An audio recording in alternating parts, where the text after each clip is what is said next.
Okay. Hey everyone. Welcome. Hi Emil. Hi Frank. Hi Krisa. My god, Frank, you're like a regular now. You're here every day. Good to see you again too, Emil. Today's stream is writing stream. I thought I'd try it out, writing together with all of you.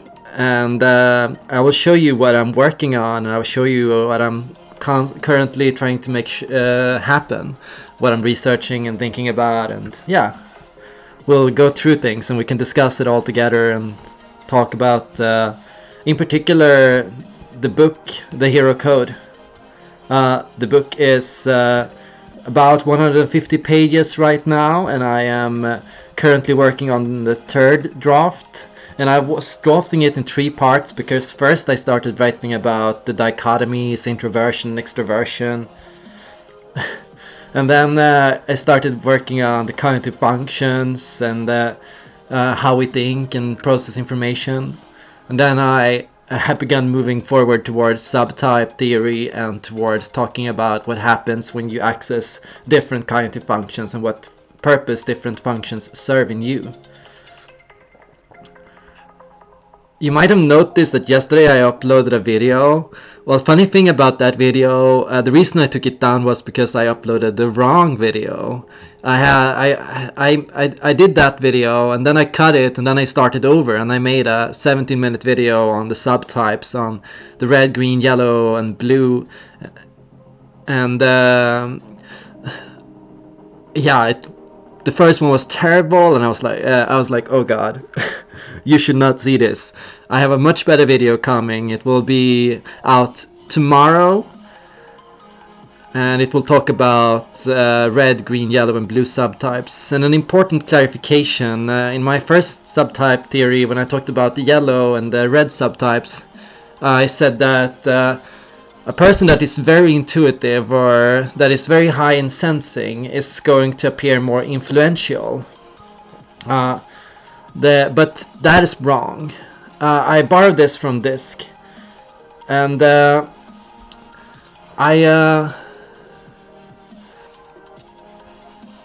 said that I thought that the two terms overlap, but they don't. The better term for what happens when you are very intuitive or very strong in sensing is you are more open-minded.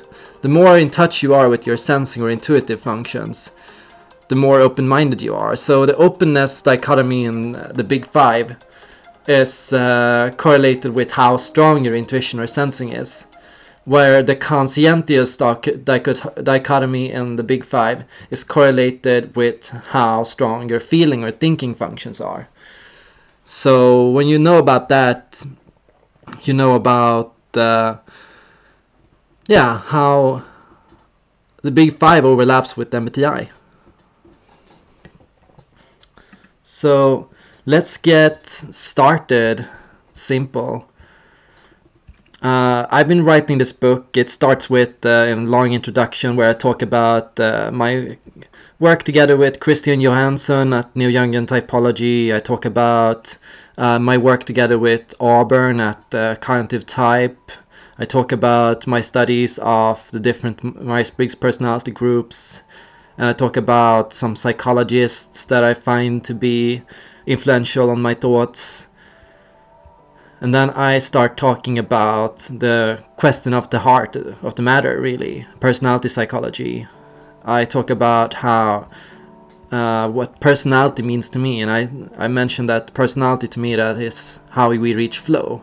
That is how we learn about and develop ourself, our conception of ourself.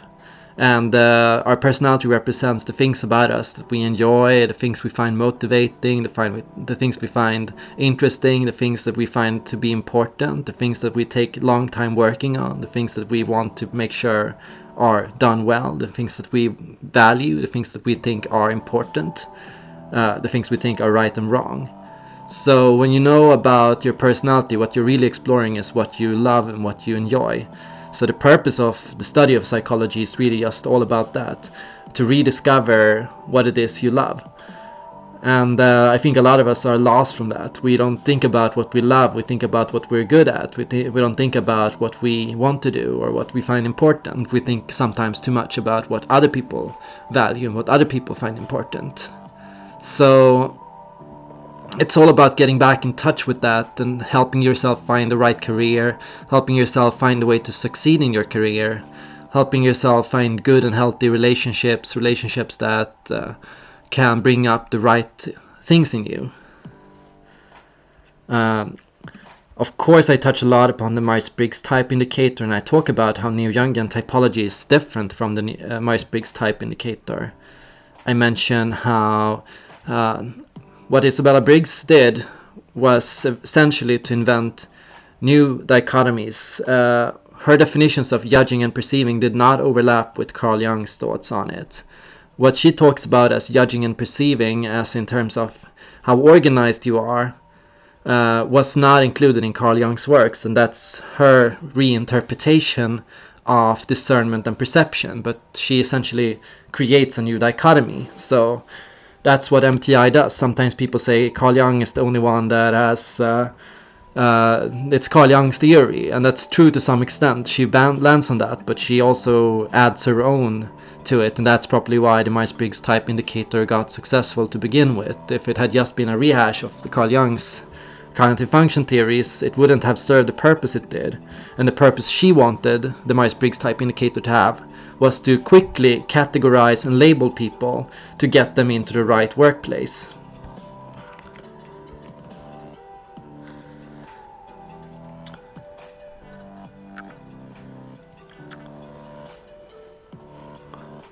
Turbulence and assertiveness is not Myers-Briggs type indicators dichotomies. It's developed by another group called 16personalities.com. They added it to the personality types because they wanted something new, something unique to set them apart. So the turbulent and assertive personality types are different there. And yeah, they ended up redefining turbulence and assertiveness compared to the Big Five, and they ended up doing all kinds of original things to that. So that's also why they don't correlate it with the Big Five.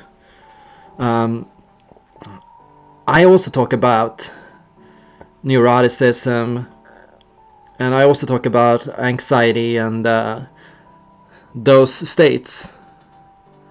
And what I say is that neuroticism is to a high extent related to the cognitive and affective states. I write about this when I talk about introversion and extroversion. That, well, first, when you are in touch with your introversion or extroversion, you become more steady. You find yourself feeling more centered. You feel more calm. You feel more. You feel like you understand the world. You feel like you are. You know how the world works. You feel like you are in tune with the world. But when you tap out of your introversion or extroversion, if an INFJ goes into extroversion, what tends to happen is we tend to become a little more neurotic in our extroversion. We can appear like neurotic extroverts, where an extrovert can appear like a neurotic introvert. So that's how I combine those. I study those related to the steadiness trait in the DISC personality types. And a person that is more steady, calm, and who has a solid footing, solid knowledge of who they are and where they are going and what they are headed towards and what they want to do. And that person is going to be more in touch with their introversion or their extroversion if they are an extrovert.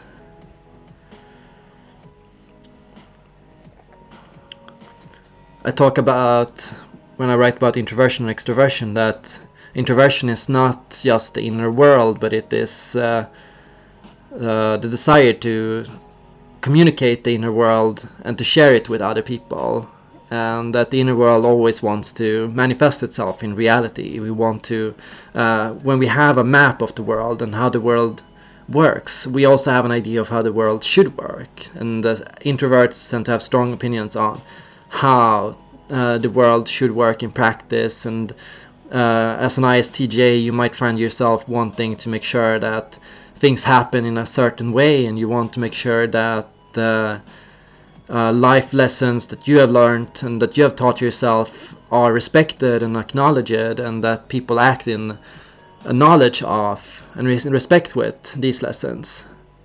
As an INFJ, as a philosopher type, you want to make sure that the theories and the philosophy you have, that it serves value to society and to how the world works, and that we can use that to make decisions.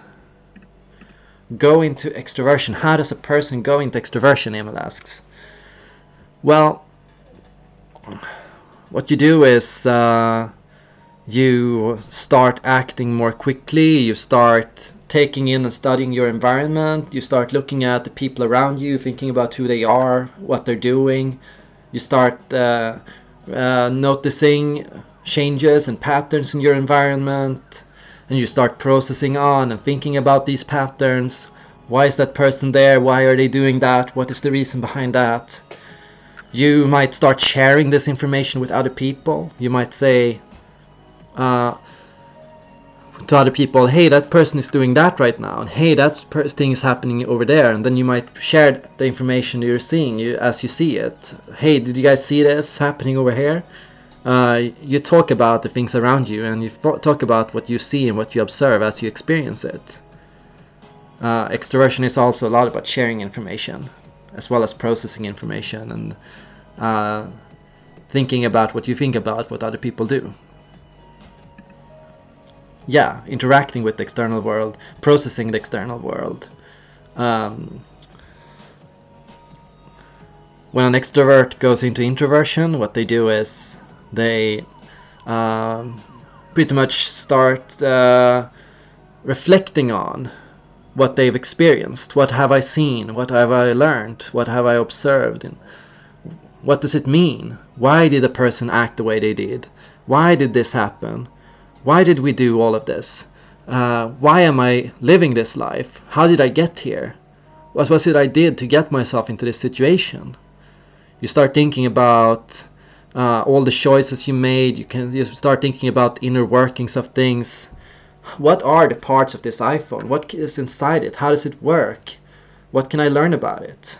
It's in so many ways about finding a map of how the world works. You start mapping out what you know. You start building like an idea, or you start formulating a theory or a hypothesis about how the world should work. You start thinking, what will happen in the next few years? Where do I see myself going in the future? You start thinking, where do I want to go? Perhaps you start thinking about, why are we all here? So, like, all of those are introverted questions.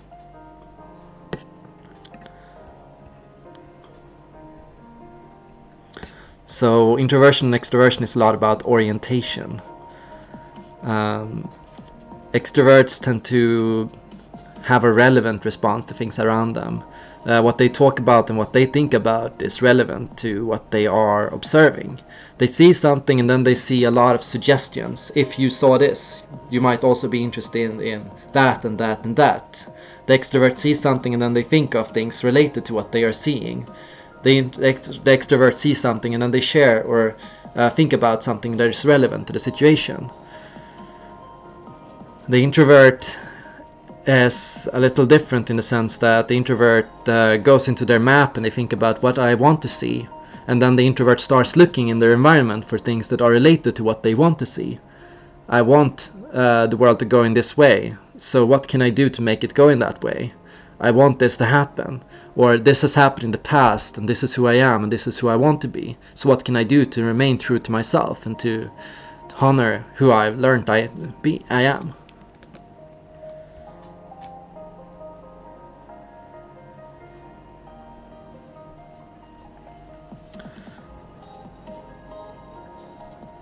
Yeah, it is. Self-reflection, thinking about what you're doing and who you are. Exactly, that's what it feels to an extrovert. And typically the extroverts that I know, they tend to mention that when they are in this phase, I think they can feel a little more... at times they can feel like it's too heavy to hold up for a long time. And it's often that they feel uncertain in this world. Like when they're thinking about what am I doing and why, the question is often they want to confirm what they are thinking. The extrovert wants to confirm their assumptions. They want to find evidence in the external world to prove what it is they are seeing. So if they can't do that, if they can't ask questions and follow up and do studies and see and explore and investigate to make sure that they can get evidence, they're not as comfortable with that. So looking at an INTP and comparing it with an ENTP, the INTP will be more comfortable in a world of hypotheses, and to the introvert the inner world is the real one and the outer world is the hypothesis. Like the introvert sees all the information they hear and spot and observe to be speculative, and they consider the inner world, the logic and the philosophy to be the truth. The things that you can really rely on, the things that hold, the things that seem stable. So it's really for an introvert, for me as an INFJ, that if I see things that don't correlate with my philosophy, I always start it and I go, if I can't find philosophy to back it up, then I can't really say if I'm actually seeing it or not.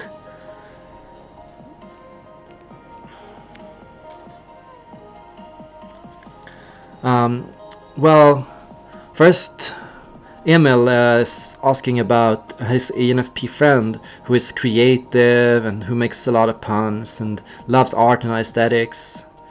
But he seems to care a lot about what people think about him. Well, first, when you have strong extroversion and feeling, you become more conscientious and you gain a sense of security and stability when you're able to talk with other people about what you care about and what you value. You're able to discuss with other people what is appropriate and inappropriate. You're able to reflect on how other people see you. You're able to share how you see the world and what you think is beautiful and what you think is ugly. So EF is all about sharing how you feel with other people, talking about your values and what you like and dislike, what you find beautiful and ugly. So it really does fit with an ENFP's behavior. ENFPs have certain aspects of extroverted feeling along with certain aspects of introverted feeling. When they say that an ENFP has 70% introverted feeling and 100% extrovert intuition, what they're also implying is that to some extent the ENFP may also have extroverted feeling. So that is also there for an ENFP, more than what it is to an INFP, who has less extroverted feeling. This is the nature of change. If you resist it, you have dukkha, you have frustration and suffering. But on the other hand, if you understand change, you don't cling to it, and you let it flow,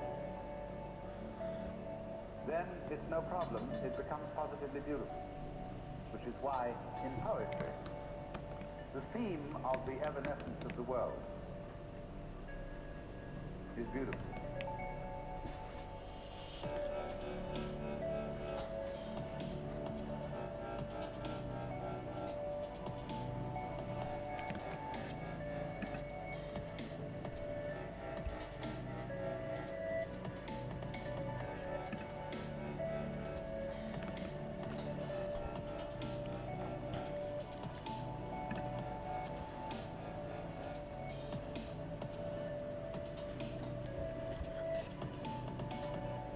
It's always the image of change that really makes the poet.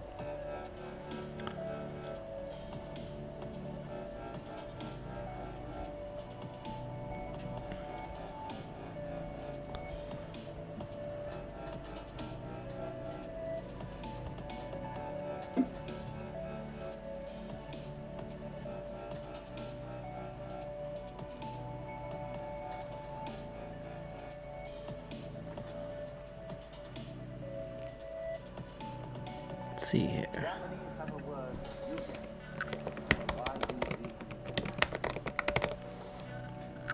which has no English equivalent whatsoever.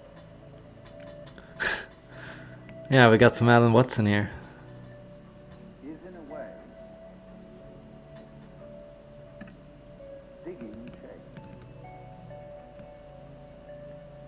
It's described poetically.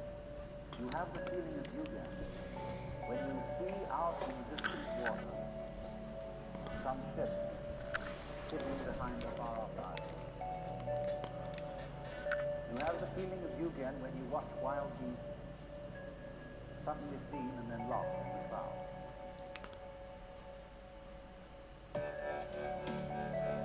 So let's see here. Feeling and thinking. That's something I need to take further in the book.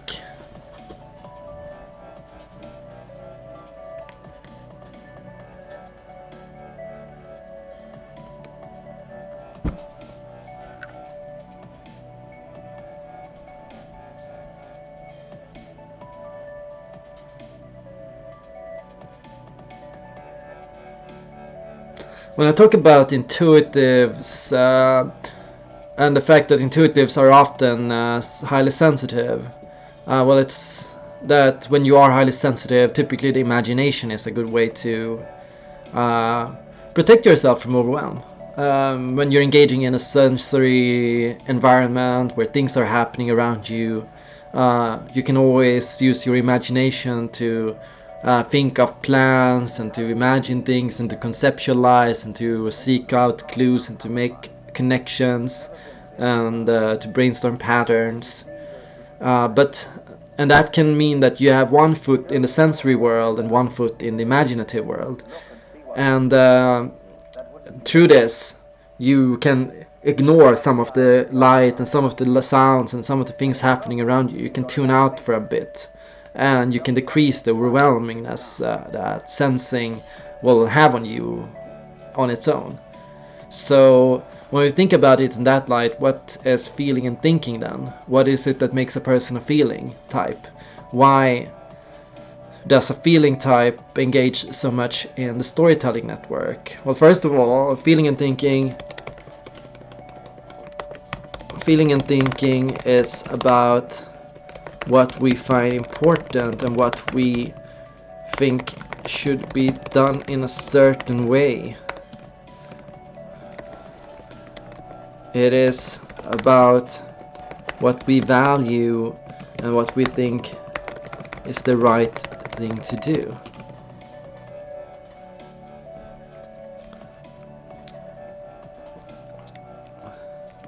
Feeling is primarily accessed through storytelling, through sharing experiences, talking about values, talking about nuances, talking about social experiences and and your relationships with others, about discussing qualities and things.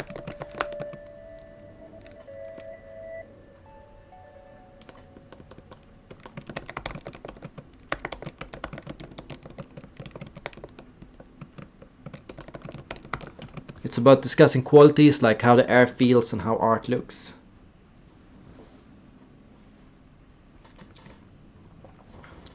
So why would a feeling type want to do this? What is it that a feeling type is trying to avoid doing by doing this? Well, first, they're disconnecting from thinking about procedures. They're not thinking about rules. They're not thinking about systems. They're not thinking about frameworks. They're not talking about mechanics. Through storytelling, they can kind of wrap and make stories and and discuss qualities that may or may not be related to how the world operates. A story can explain from a metaphorical perspective how a system works and how the economy works without having to actually think about the economy and without having to consider the laws of economy. I find when I was listening to Coldplay's The Scientist, okay, I know not a lot of people might like that song, but they talk about how questions of science and progress can somehow, like, they talk about it in a negative light and how numbing it feels to go into that. So it appears that the feeling type engages in thinking and can probably do it well if they want to and if they practice it, but that they don't see it as important in itself. And that when a feeling type goes into thinking, I think that they do it without seeing a sense of seeing the value in it. When inside it, they can feel like they are cut off and that they feel cold and that they feel um, a sense of lack of meaning.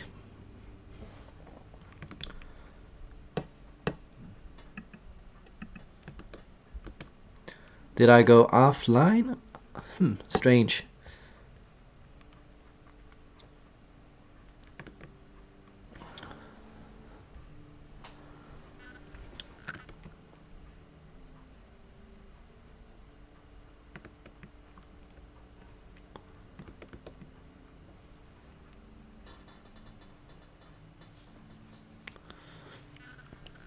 So a feeling type apparently perceives mechanics to some extent as cold and unimportant. But is that all of it?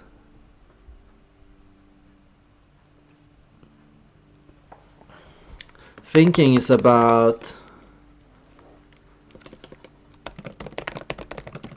systems, rules, and strategy explain how the world works.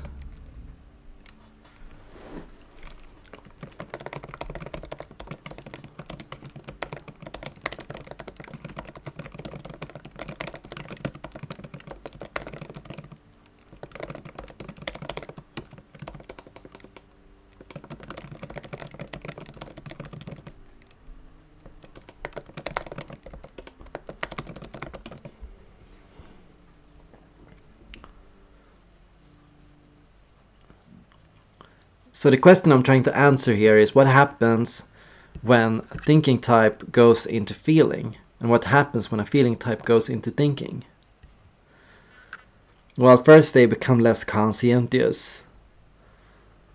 They may become more open-minded, and they may open themselves. Like if a scientist goes into intuition at sometimes, like they might see it as opening their mind to something they previously missed, or like considering something they wouldn't normally. But at the expense of feeling slightly that they are losing touch with their values and what they know is right and wrong. So when we are in touch with thinking as a thinking type, or when a feeling type is in touch with feeling, you feel like you're in touch with your values. You feel like you're acting in accordance with what you know is right and wrong. But when you go into feeling as a thinking type, that's like when you feel like, oh, I'm starting to lose grip. I'm starting to, everything that I thought was right is apparently wrong. You start feeling that sense. It's a weird sensation, really.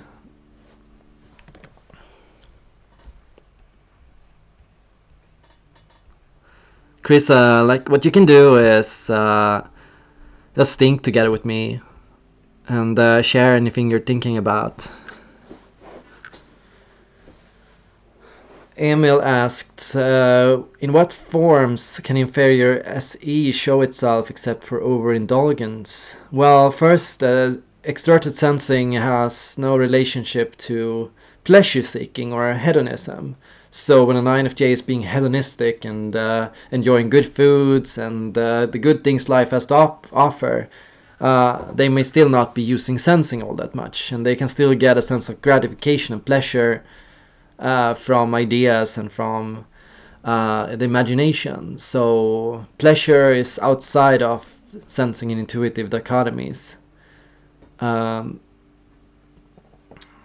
So when an INFJ goes into extroverted sensing, well, first when they go into sensing and perceiving, what happens is the INFJ feels restless and instinctive. They act rashly. They do things out of impulse rather than thinking it through and following their plan. They start rushing their plan. If they haven't figured out everything, they start acting and taking drastic action to solve the problem. And then with extroversion and sensing, when an INFJ goes into extroversion and sensing, and they start scanning their environment often, like they're anxious or unsettled by something. They start looking around them everywhere, like there's something they miss. They start like also taking a lot of place. They start demanding attention. They start taking over the stage. They talk too much. They overwhelm other people. They demand attention and they demand to be seen. They start forcing other people to listen to them against other people's will. So, yeah.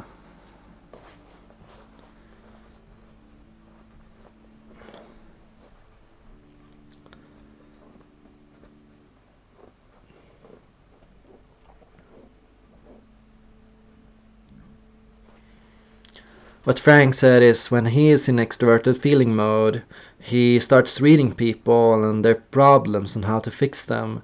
And he feels that it makes him do things for others instead of for himself. And he kind of ends up backtracking after that or rejecting it after he's done it. He says the feeling is weird. Krisa asks if we can ever truly know ourselves.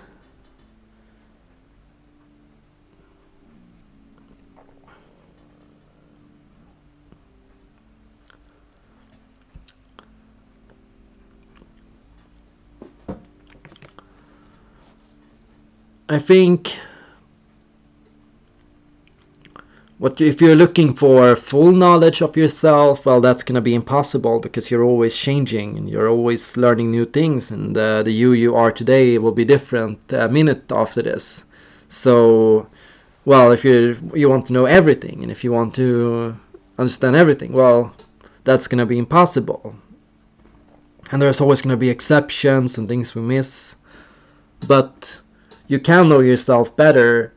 You can understand more about yourself. You can learn more about yourself. There are people out there who have no self-knowledge at all, no self-awareness, and they make decisions that they don't want. They act in ways that are against their interests. They do things that aren't true to them. They lie, they manipulate, they fake, they put on illusions of themselves. And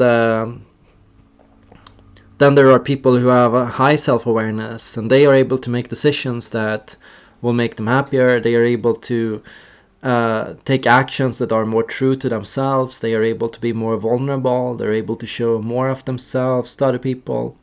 So, yeah, you can learn more about yourself, but you can't know everything.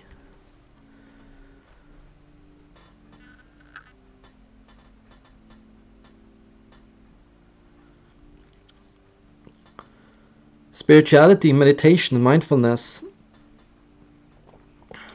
Well, sometimes people say being present is SP and mental discipline is NJ, and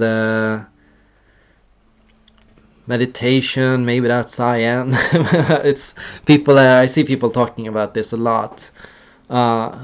Well, spirituality in itself, I think, is unrelated to personality type. I made a video about it before. You can be religious and be any type. You can be a hedonist and be any type. Those two things have nothing to do with your four-letter code. So there are INTJs that are religious and there are INTJs that are agnostics. And yeah, spirituality comes from something else than from personality type.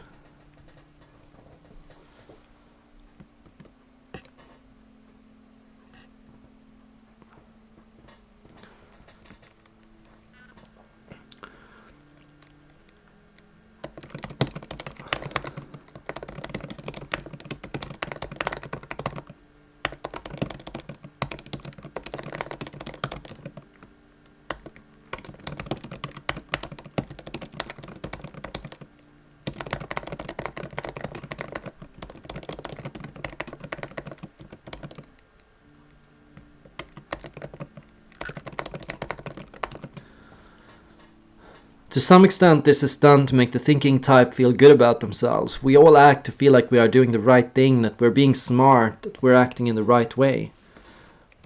When we start acting in ways that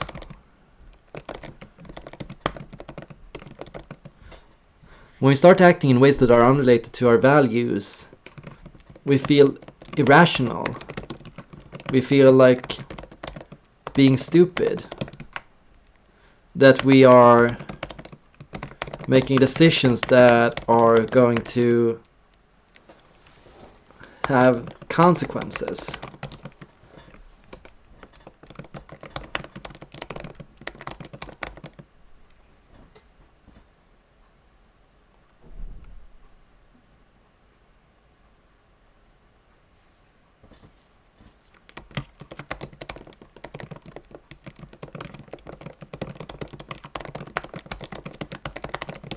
We start feeling like we're overstepping our own values and neglecting our sense of right and wrong.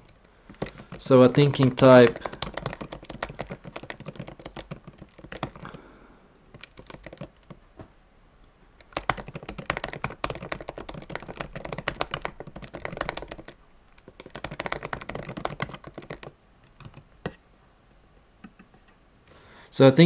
in feeling will feel weaker than a thinking type who is in touch with their thinking function. A feeling type in thinking will feel colder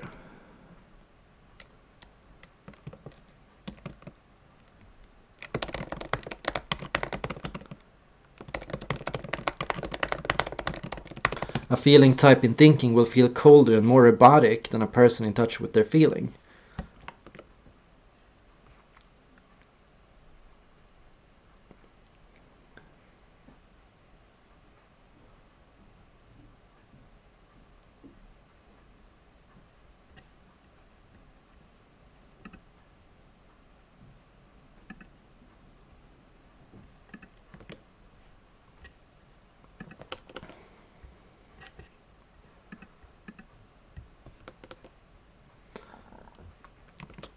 Frank says it's about making sense of it.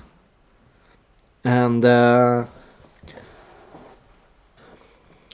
not sure. I think when the making sense of process, the rationalization process is more related to introversion or extroversion.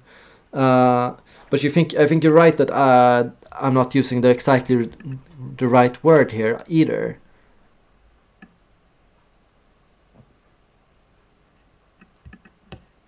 Our thinking or our feeling is our sense of our higher judgment. It's our sense of how the world should operate and how things should be done. So really it's like in a situation or in a decision-making situation, disregarding what your higher law tells you, doing something that you think is wrong, acting in a way that you think is against your better judgment.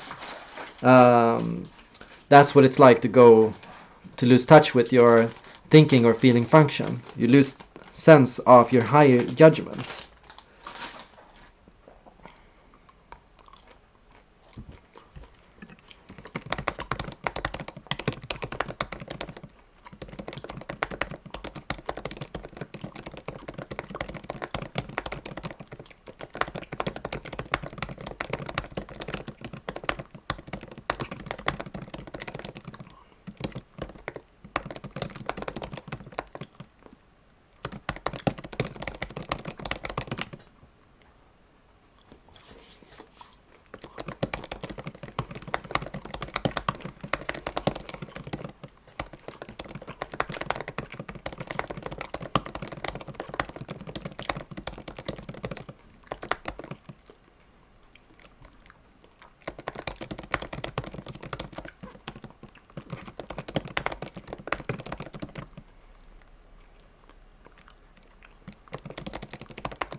A mistake here commonly is to assume that everyone who doesn't share your values or your judgment is being irrational, but really what is rational and what is valuable may, to some extent, vary from person to person.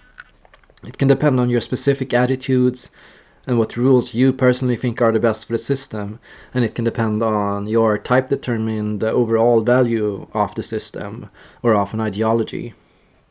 So, if you feel like the system should be the primary thing to decide what is right and wrong, or your idea of how a system should work, or a tool you have, or like a strategy or a tactic you have learned, and when you are asked to switch between that and a set of values or ethics or an ideology, um, I think it's also about trusting that, well, from an objective sense, maybe both are valid approaches. Sometimes you can choose to either respect the system or you can choose to respect the individual. But in the end, the question is, what do you value and what do you think is important? And what do you think is right and wrong?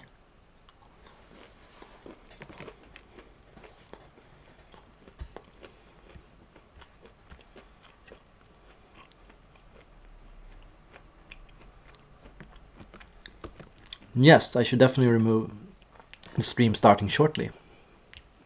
Good suggestion.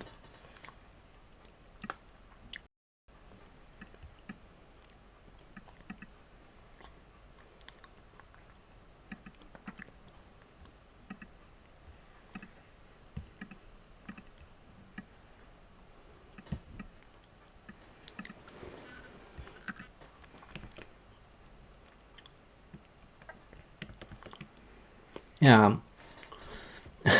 it's annoying when you don't understand something or when you don't figure it out. It's difficult not to know what another person is thinking or why another person did what they did, and it's difficult to not understand how people are going to act and what's going to happen.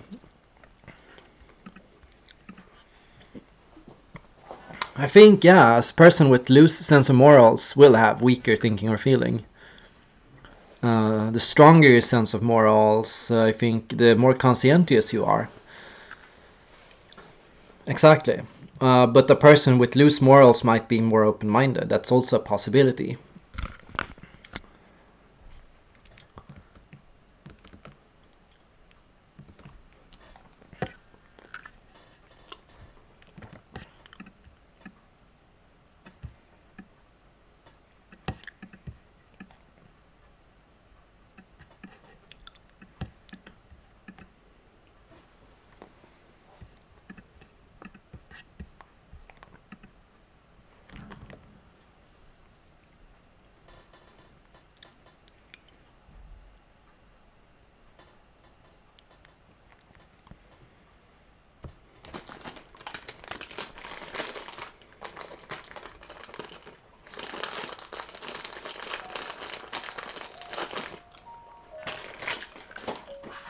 My girlfriend gave me this amazing chocolate, by the way.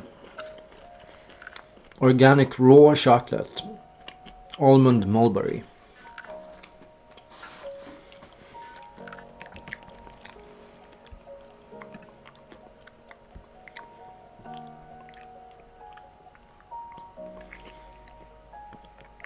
I think she means Frank.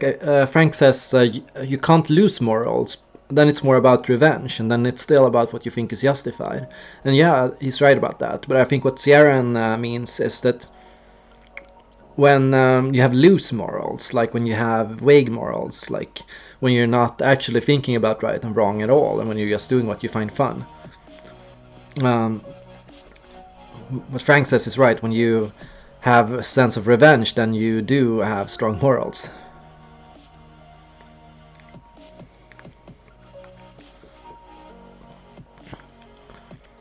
Sierra, it's possible that the law actually does account to some extent for subjective judgment. Like when they issue sentences, they do consider why you did what you did and what emotions drove you to do what you did. Like if you killed someone out of cold blood and without remorse, or if you killed someone out of anger because they hurt your kid or something, and if you feel remorse and if you feel you feel bad about it, then of course the sentence will be stronger. But yeah, they do definitely give still a sentence to a person, and they will still issue some form of judgment. Now, I think thinking and feeling is about more than just our right and wrong. It is about how we do things and how good we feel at something. How good we feel about our ability to do something. Thinking, feeling is what we access when we are trying to solve a problem. Or settle a conflict. It is a system of rules or values that help us determine how to solve the problem. It acts as a framework we can access, get an idea about how to move forward.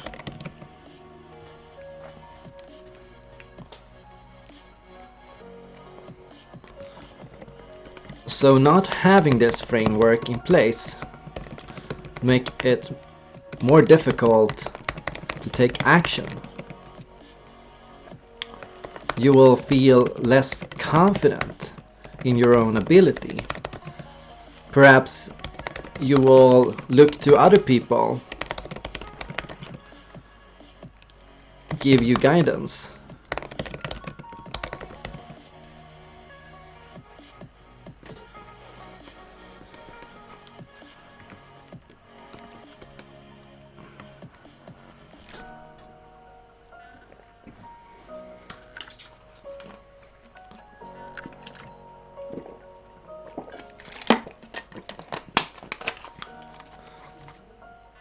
And here's the important thing. When you do,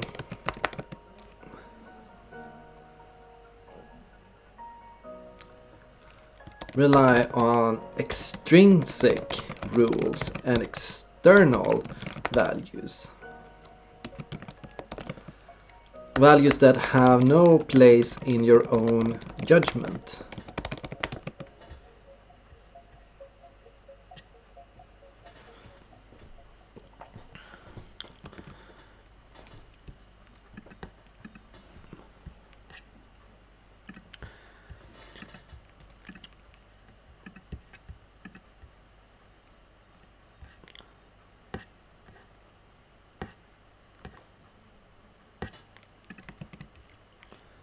Well,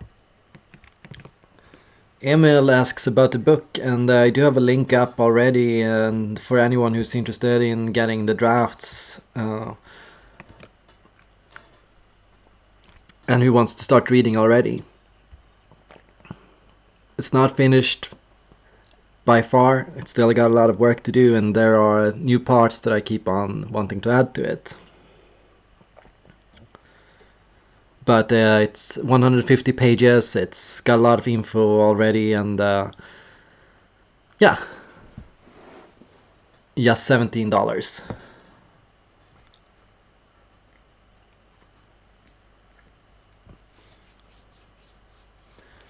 I think with this last part about going to extrinsic rules and to external values, I think there are issues here that I need to answer. First, isn't this more related to introversion and extroversion, external values, extrinsic rules? Doesn't an extroverted and thinking type go based on external values, rules that they can see are in place, things that they have noticed tend to work or apply in a situation? Perhaps the better answer is, the more accurate answer is your own sense of what's right and wrong. Because an extroverted and thinking type will still have an idea about how the group or how the room or how the system should operate, and they will still say this is what we should take into consideration and this is how it should be. They will still have opinions about what's right and wrong and how we should treat one another.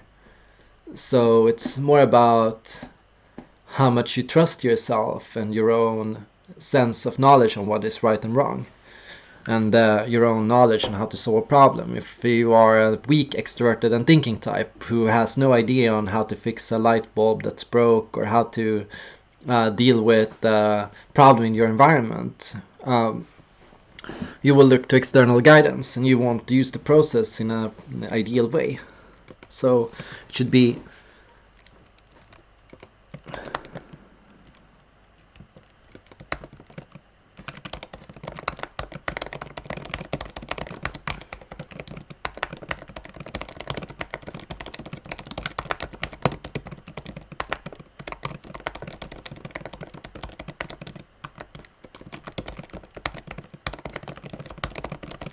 when you do, you stop accessing your thinking or feeling process and you start letting other people solve your problems, and you give other people the power to decide what is right and wrong for you. So the key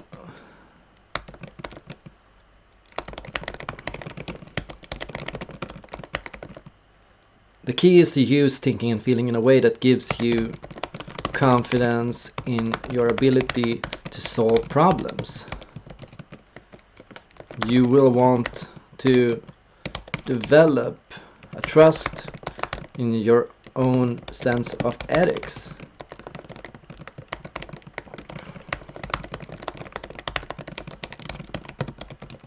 You will want to have a trust in your ability to solve problems.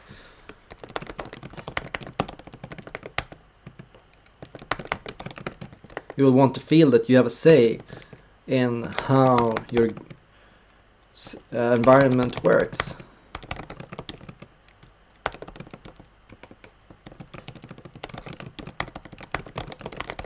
You'll want to have a say in how your environment works and how we all live and treat one another.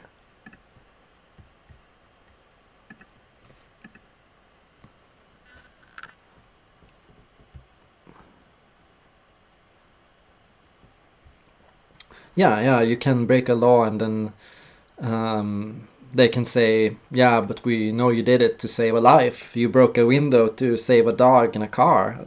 A lot of people do that, and it's the right call. You should not get punished for that. So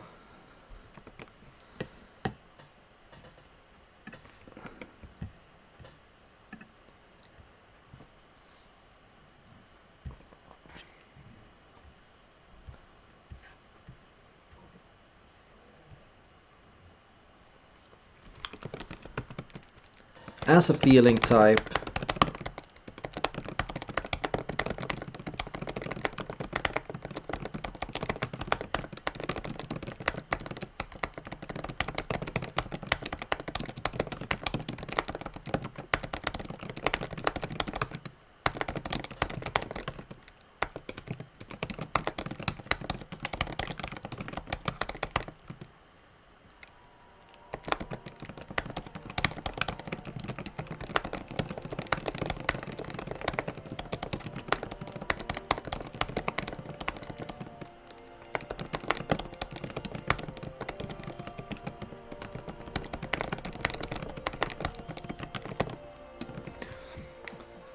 now, as a feeling type, if you're struggling to get in touch with your feeling, what you will want to start working on is storytelling. Tell yourself stories about your life and your relationships and your past experiences.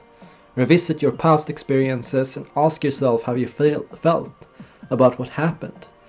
Use storytelling to settle how you feel and to guide and answer the emotions you are facing. Write about your experiences and your emotions.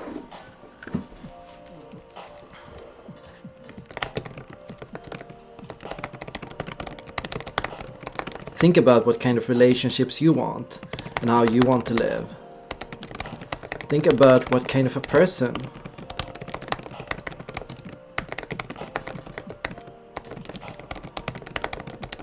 Think about what you admire in other people. Often The only reason we admire something in another person is because it reminds us of something in ourselves. If we find another person funny, it's often because we have and understand their sense of humor. If we find someone beautiful, it's because we understand their form of beauty. If we find someone to be smart or intelligent, it's because we have the intelligence to see how they think and to understand how they think, and we like it.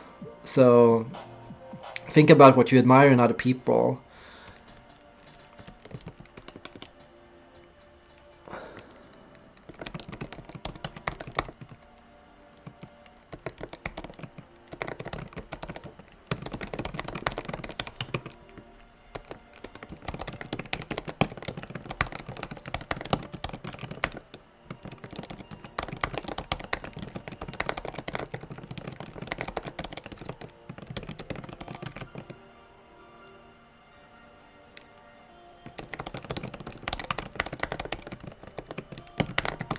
Yes, to some extent there are objective truths. Another person can be objectively intelligent or objectively funny or objectively beautiful according to some law or some idea of what is beautiful. Perhaps having a symmetrical face, as a lot of people tend to talk about. If you have a symmetric face, people tend to say that's objectively beautiful. But to some extent, what we find beautiful is also rooted in our personal experiences and our personal beliefs. And as a feeling type,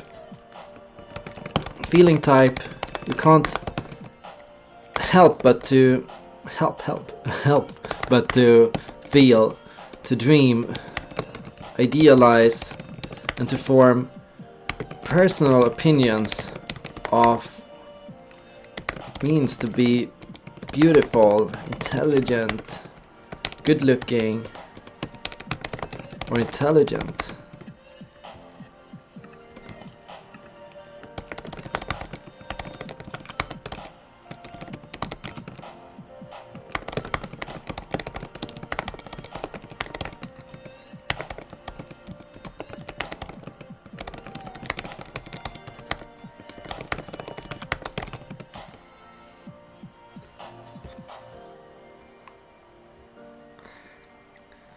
Glad you appreciate the keyboard sounds. I was worried they would be too loud. I'm gonna have to...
See, Aaron, I haven't thought about that. The reason I write in British English is of course because, well, that's the spelling that I have come to prefer. Um, do you think US readers are discouraged by this?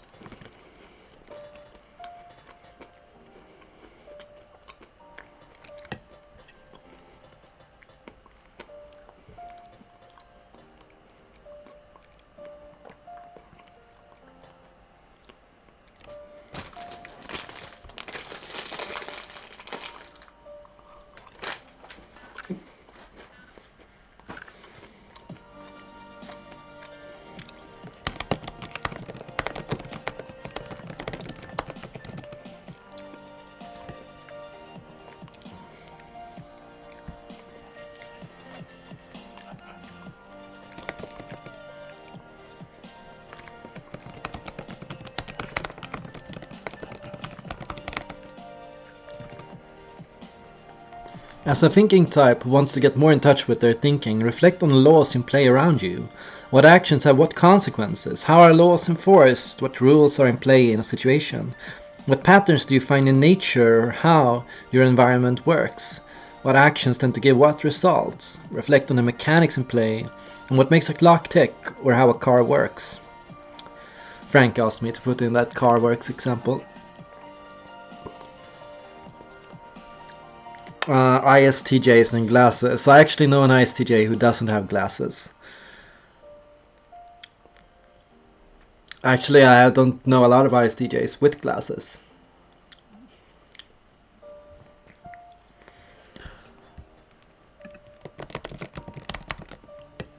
Perhaps Bernie Sanders. Yeah, Bernie Sanders has glasses, of course he does.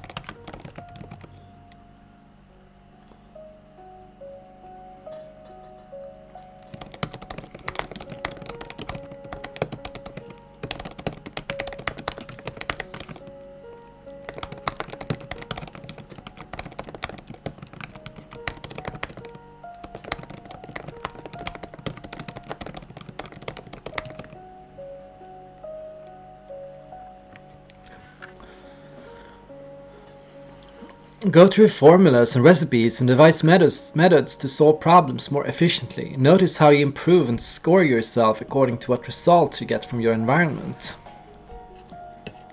I think we have a good start here, but there is something missing.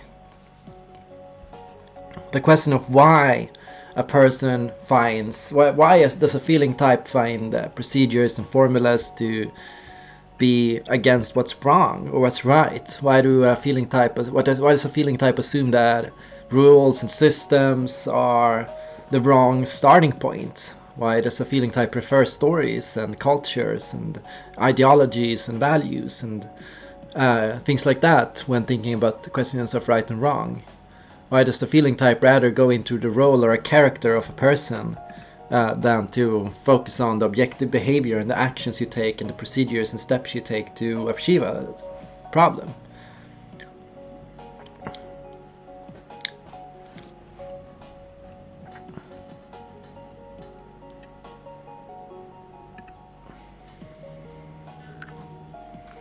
And why does our trust in our own ability decline if we have weak feeling or weak thinking? Why do we become more sloppy? Why does our environment become less organized? Why do we come late to appointments? Why do we make so many mistakes in that sense?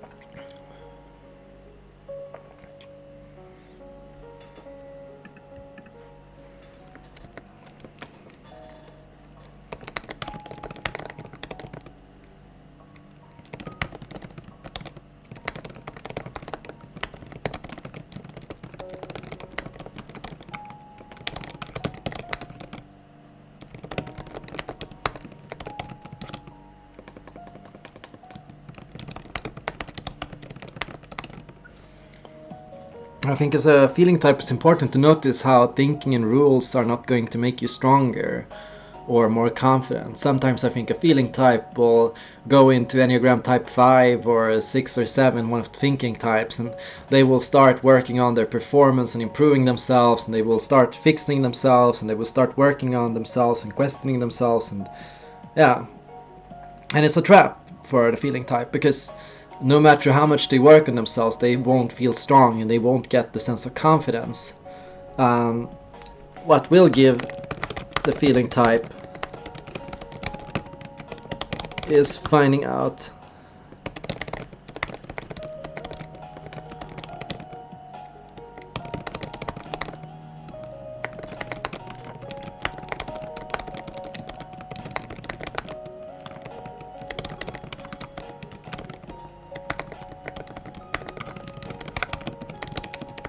what will give a feeling type a sense of confidence is finding out who they are and finding out what they can do to help other people and how they can live in accordance with their ethics and their overall ideology.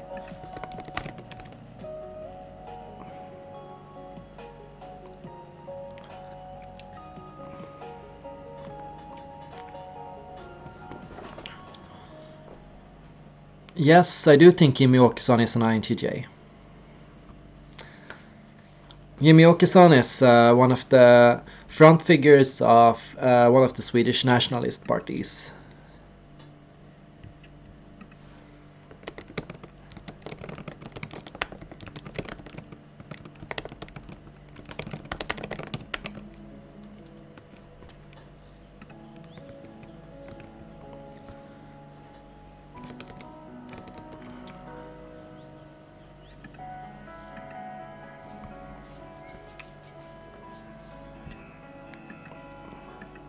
I have encountered a lot of feeling types who are constantly working on improving themselves and fixing themselves, and they think that one day will be done, and when they are done they can start making relationships, meeting people, forming connections, and advancing their ideals and their beliefs.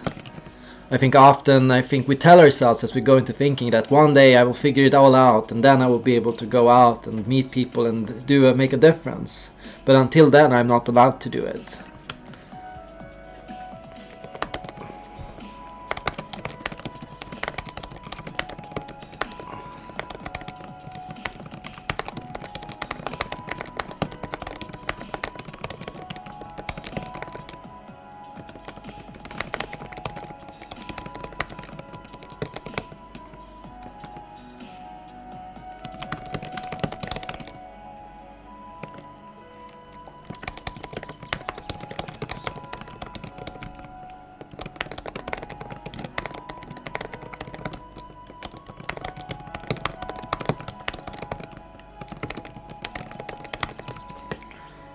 Now, the thing is, feeling types can become really good at dynamics and mechanics and tools and rules, but they have to trust their own path towards getting there, and they have to find out how they can master that field, and they have to make sure they know what is the most important to them. They have to know what I get a value from, what I learn from, what I find it meaningful is to help people. So if I'm going to be a doctor and I'm going to learn about the human body, I need to remember that I'm doing it to help people, and I'm doing it because I want to make a difference and because it's in line with my values. And you need to remember that as you go into these kinds of fields. You can become an amazing doctor as long as you can remember why you're doing it.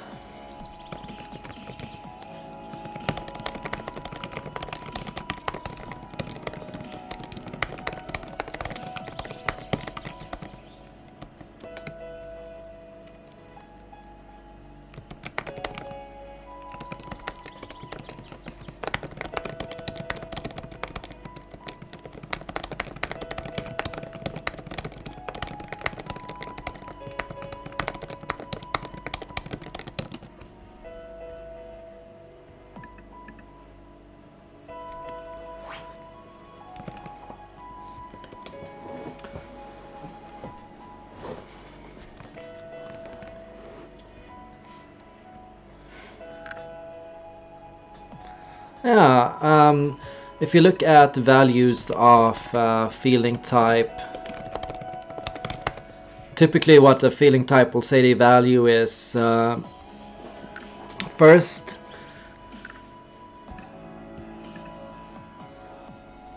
I'll bring this up here.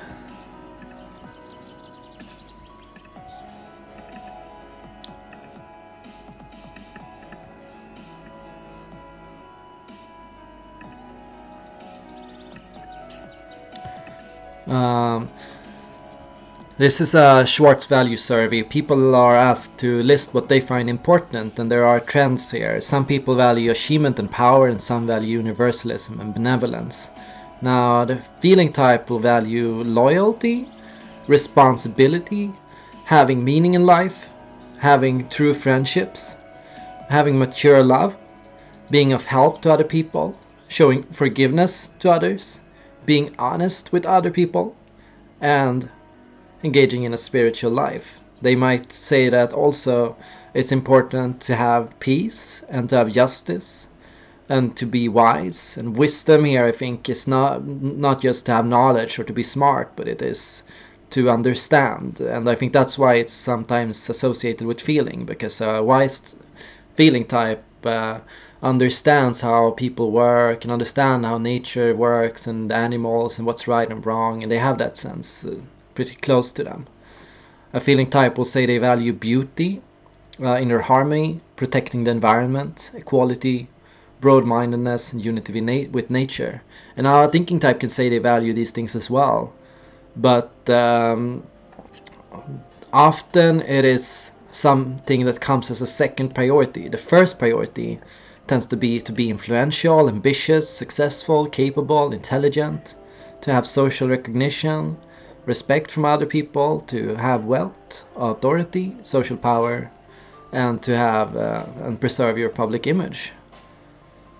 Now, to some extent, this is wrong, this is inaccurate, this is not perfect, because people have just listed down things they find valuable, and there are patterns, but it's hard to know what each person means when they answer these questions, and sometimes people put these differently, but these are the overall. So achievement versus wisdom, intelligence versus wisdom, responsibility versus, say, enjoying life or having a variation in life or to be successful.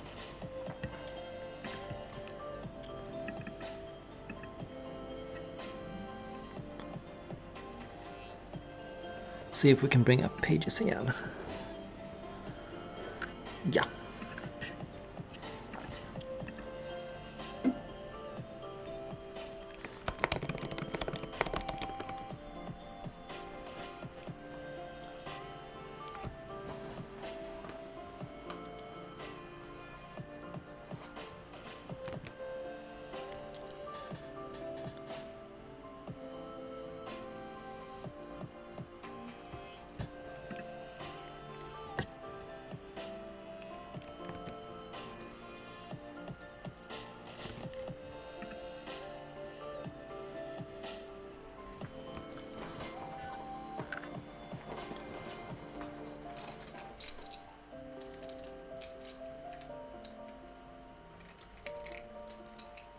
Apparently someone is coming over to pick up the key in a bit.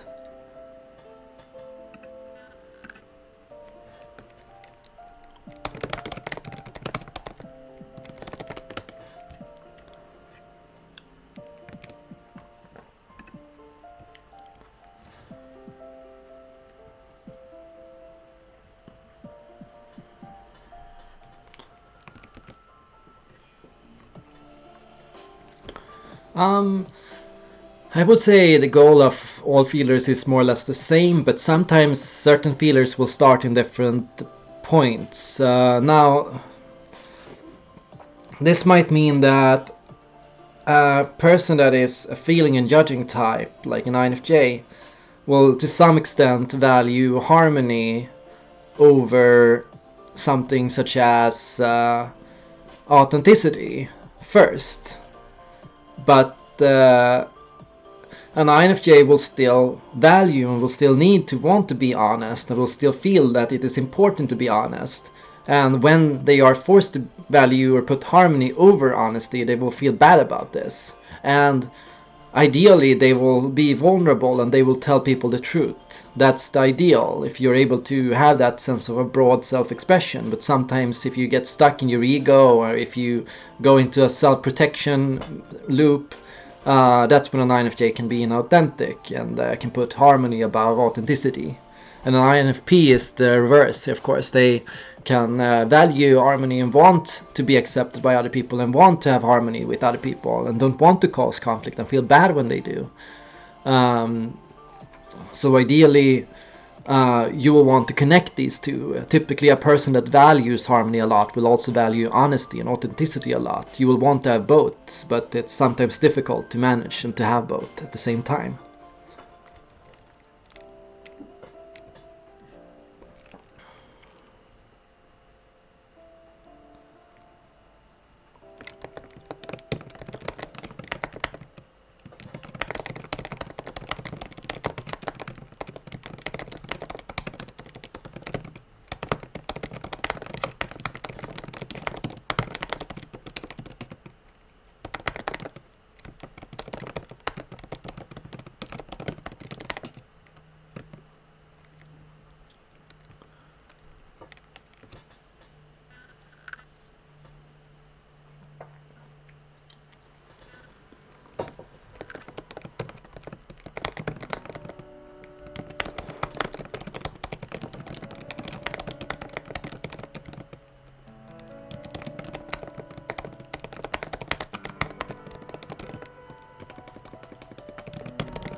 You may notice as a thinking type and feeling that you may go into these loops of engaging with and talking with and helping other people without feeling any sense of value from it.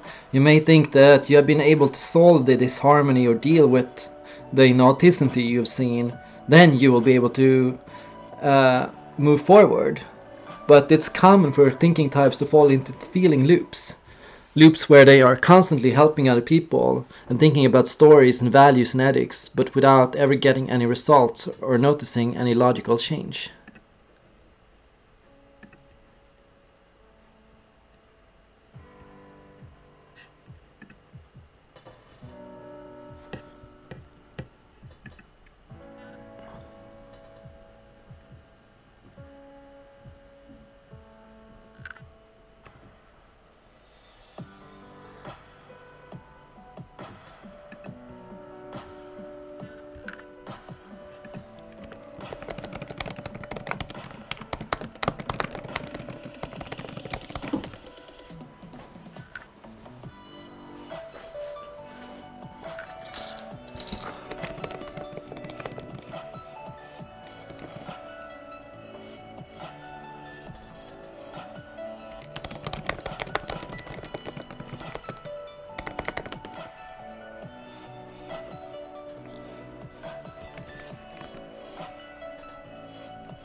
Apparently, my girlfriend is asking me if I want to hang out with her ex, who is coming over to pick up a key.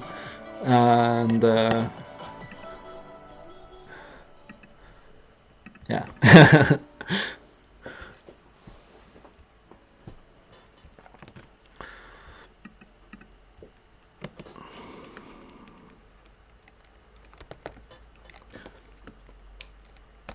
feeling can create a sense of lack of confidence in a thinking type. Thoughts about what other people think about you only serve to make thinking types feel insecure. Personal considerations and ethical dilemmas can keep a thinking type from taking action for a long time, where for a feeling type, ethics can help move you forward.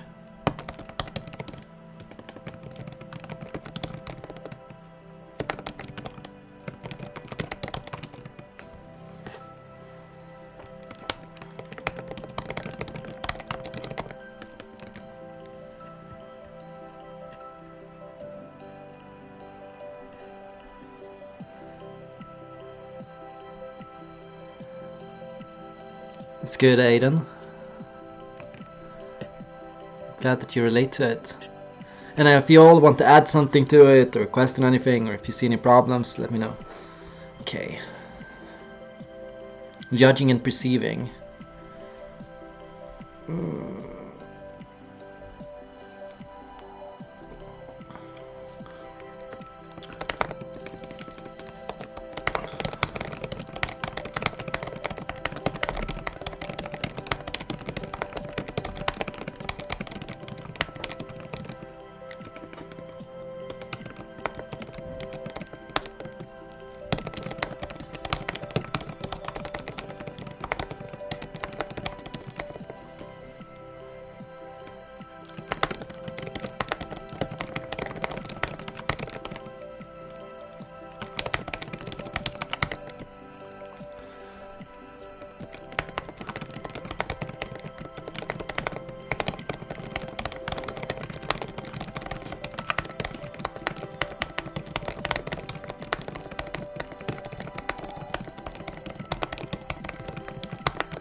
With judging and perceiving, the heart of the matter is control and what gives you a sense of control. When do you find it easier to make decisions, and when do you find yourself taking the most action? Typically, when in touch with judging or perceiving, you become more proactive. You start doing things, you start taking steps forward towards your dreams, and you move forward towards your ideals. The more in touch you become with judging or perceiving, the more your life speeds up. Suddenly you've got a job, new friends, a new career, a new house, new things on your plate. Things can move quickly when we are using our proactive functions. When we lose touch with judging and perceiving, we become more reactive. We start looking to other people to tell us what to do, and we let other people make decisions for us. We ask other people to tell us what to do next. We get into these loops where we are asking ourselves what to do next, and we never end up making any decisions. We are forced to. Now, the question here is, what makes us more proactive? Typically,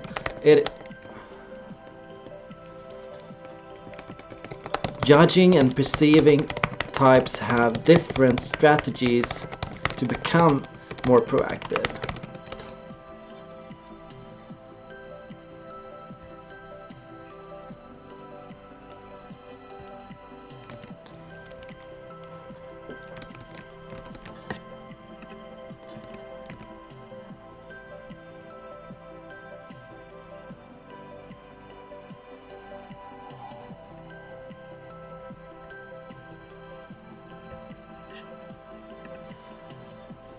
Oh god.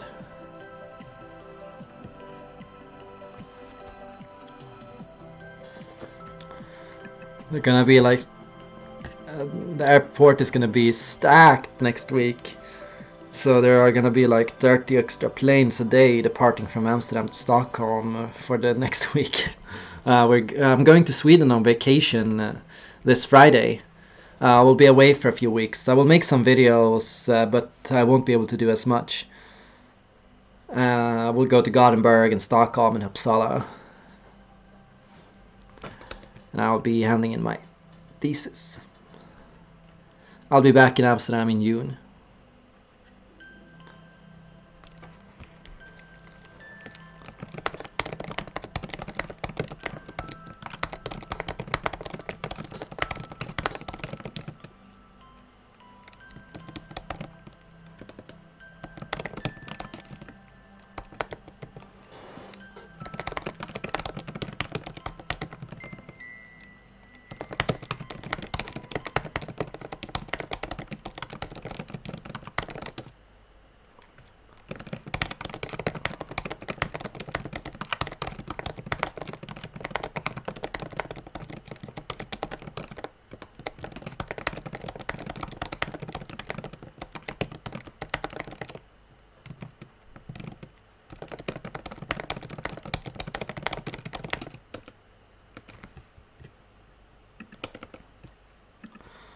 A judging type is the most proactive when they have systems, rules, and order in place, when they can use a framework, a system, or ideology to guide their decisions and actions. A perceiving type is the most proactive when they can think about their individual values, what is best or worst in each specific situation, and what makes the most sense in the moment.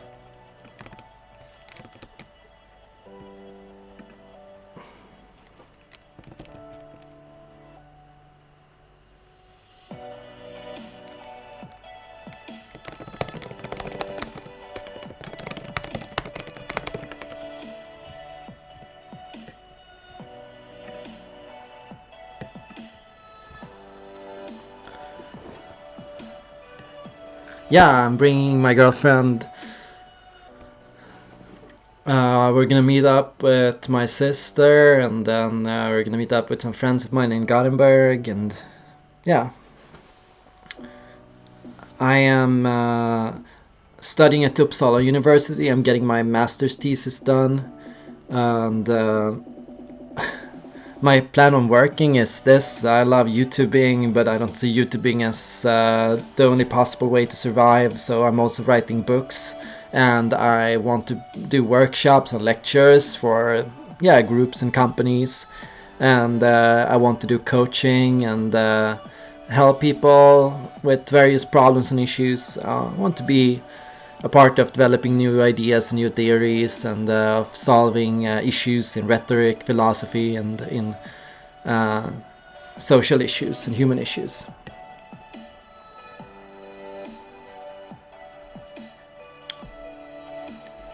It totally needs some editing, Sierran. Melon baby. I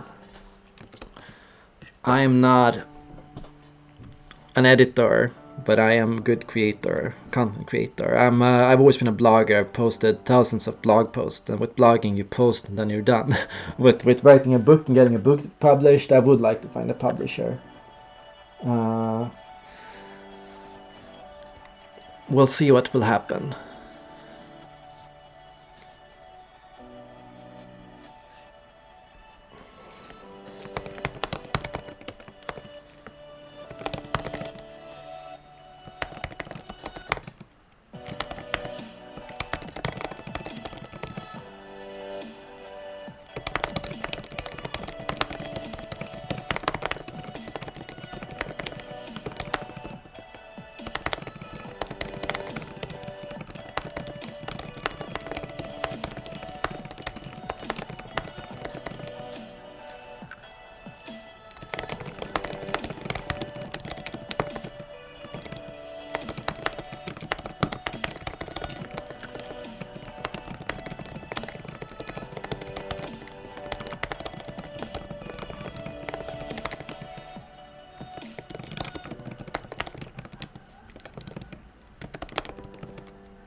Yeah, I've been offered a lot of opportunities from other MBTI groups and from other people in terms of publishing and all kinds of things.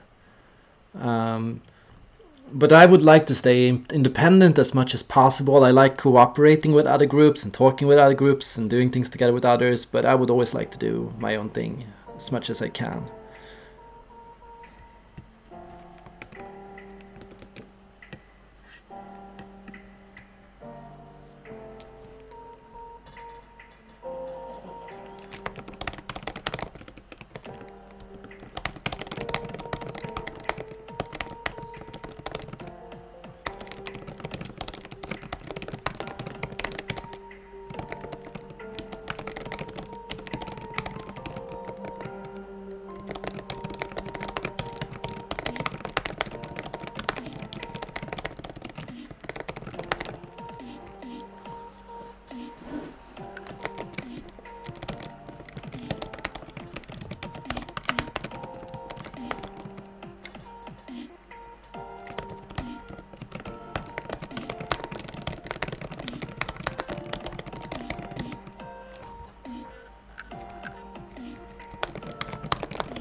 Judging starts with first setting up rules and methods to organize your ideas and thoughts.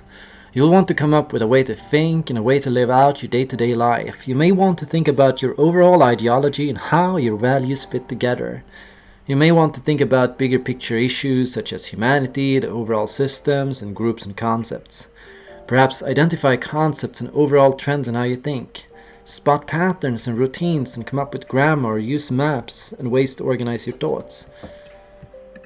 Come up with projects and bigger picture goals and start with what you want to achieve on a bigger scale.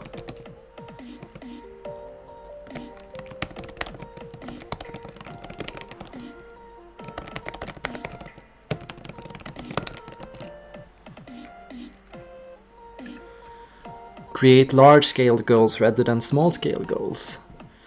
Perceiving begins with first spotting tools and people around you. Notice what decisions people make and why they do what they do, and think about how they could do it better. Think about the more immediate and indirectly applicable answers. What can you do right now to make your life better, and who can you help, and what can you do for the individual person or animal? What can you fix or improve in the world? How do individual tools and things around you work? And how can you customize a solution to work as optimally as possible? Hey Geesh girl! Finally a mod in here. It's been so chaotic. It's been just trolls everywhere. No, actually, you've all been perfect.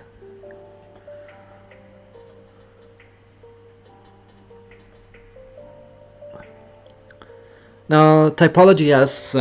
you can't study typology anywhere. Like, there is no university or anything.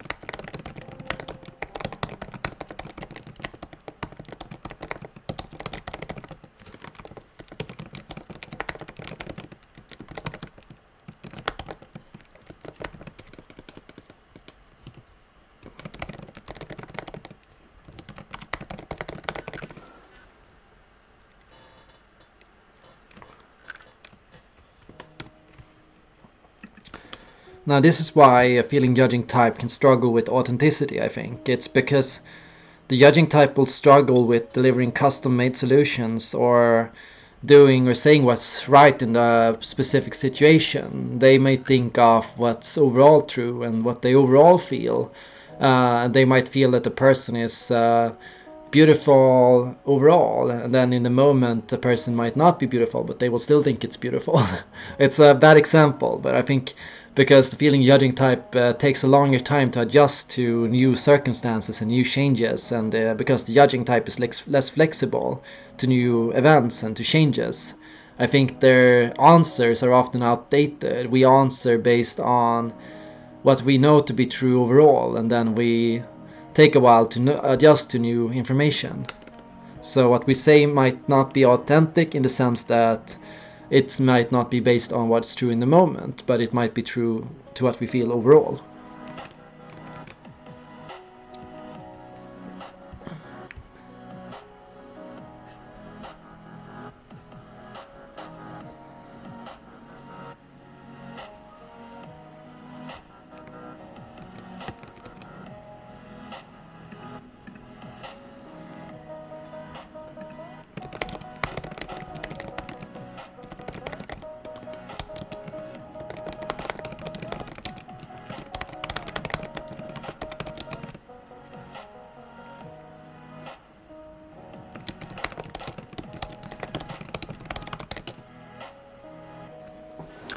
Judging is linear, organized, thorough, and broad. Perceiving is curved, adaptable, flexible, and precise.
Windows 2000, you buffer for an hour before processing new information.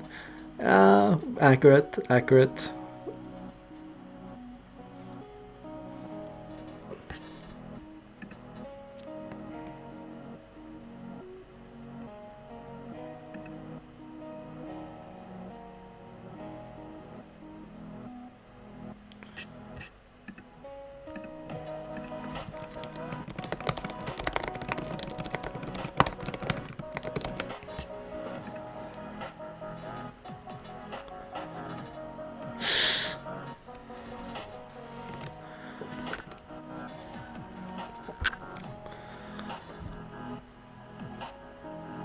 I know Frank thinks I'm awesome.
So I'm finalizing also the information on the archetypes and the subtypes, and now I started writing a little about the muse and inspiration.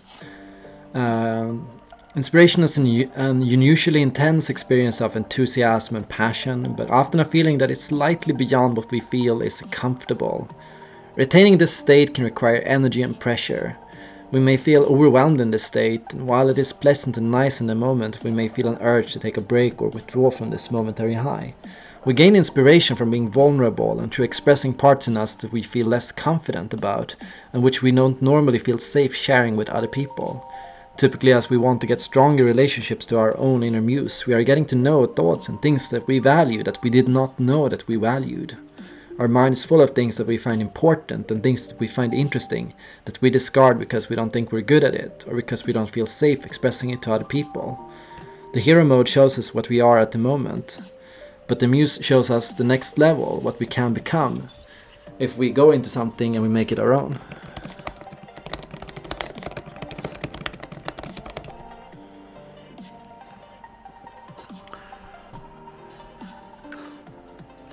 It can be like for an INFJ, an issue for all INFJs is sharing how you feel with other people. You're good at thinking about who you are and why you do the things you do, and you have a basic strong awareness of yourself, but it can be difficult to share in the moment your thoughts and values and perspectives with other people. And you can rightfully be accused of not sharing too much with other people and from being closed off. Being vulnerable is showing other people what you are feeling in the moment and expressing values and perspectives and telling other people when you're feeling troubled or when you're feeling bad. But typically, what can keep us from doing this is the rival state. We use the rival state to protect ourselves from a crisis situation or from stress and from anxiety, but we can also use it overall to act tough. And what an INFJ will do instead of sharing how they feel is typically go into extroversion and thinking. And in extroversion and thinking, we will act like we are happy and like everything is fine when it's not. We will put on this shell, this armor, and we will say, yeah, I'm good. No, it's nothing. There's no problem. And like this is typical for INFJs. Struggling to share how you feel because you don't think other people will understand and because you think other people will find that there's something wrong with you. Like there are many reasons why an INFJ can struggle with sharing and why an INFJ doesn't do it so naturally as an ENFP might or an ENFJ. An ENFJ will readily share their thoughts and feelings with other people and will feel safe doing so, more safe than an INFJ. But the INFJ can do it, but when they do, they are afraid of rejection. The muse represents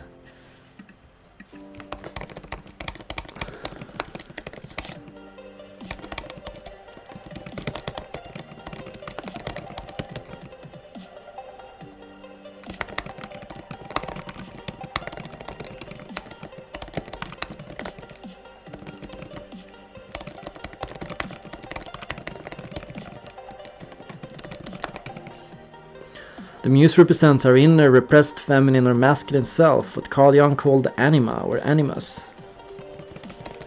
It reflects things that we are trying to protect that mean a lot to us. And it can represent our fear of rejection.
uh, talked about this with an INTJ before, and for an INTJ, of course, the issue is introverted and thinking types. Of course, want to study ahead of something, and they want to prepare, and they want to be experts, and they want to know everything, and they want to have every answer.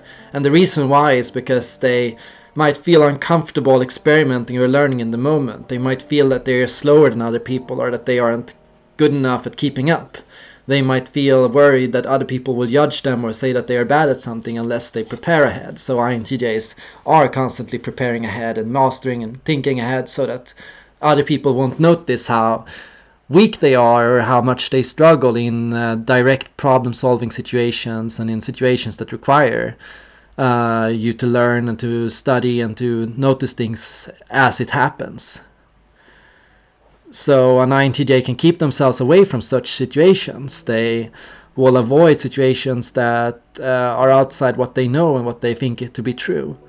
So for an INTJ, being vulnerable is going out into these situations and to trying out new things and going into fields where you don't know the answer. You've never done it before. So for an INTJ, do it even if you haven't done it before, even if you don't know how to do it. That is what going out of the comfort zone means.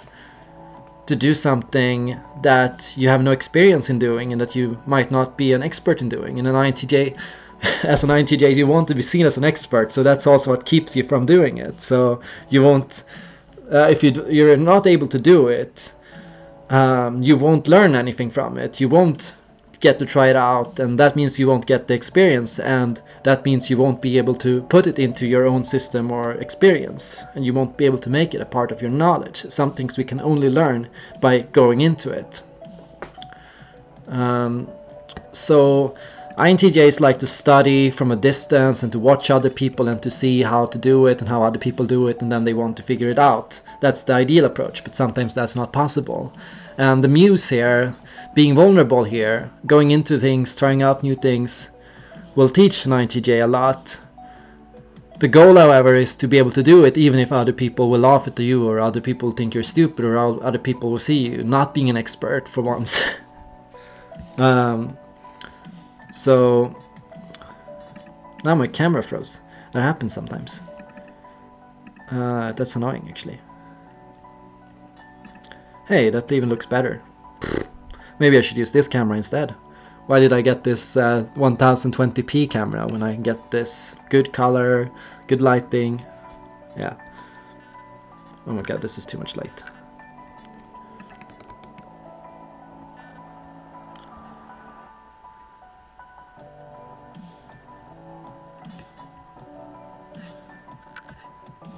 I'm back!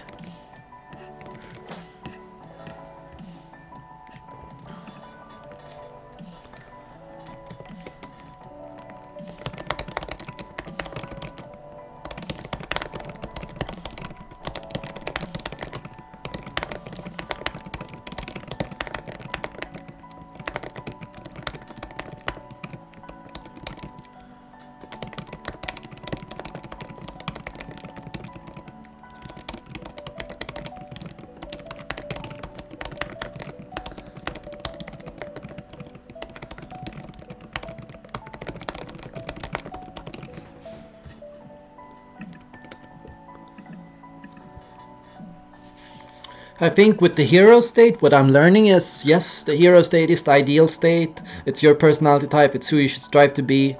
But the primary issue is, well, we all get into ego blocks at times. We get too stuck in who we think we are and what we think we like and what we think is us. And we keep ourselves from trying out new things. I see people say, oh, I'm not that kind of person, or I'm not fit for that, or that's not me.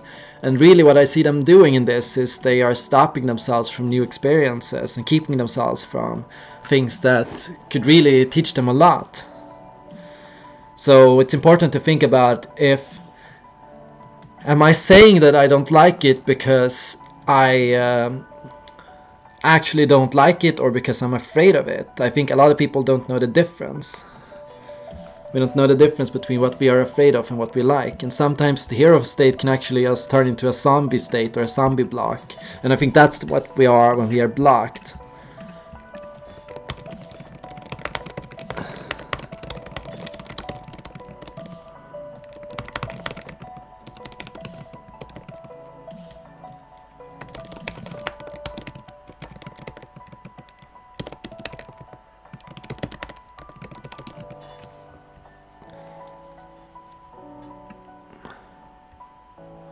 I actually wrote this already. When we may in this state feel blocked, like we're stuck or unable to move forward beyond a certain point. Another common thing is associated with this state is feeling that there is no point to anything, like we struggle to motivate ourselves to move forward. This is a signal that your ideas about yourself have become limitations, and that what you think about yourself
Now, typically as a result of this state, we may say, I don't have any energy, or I don't care anymore.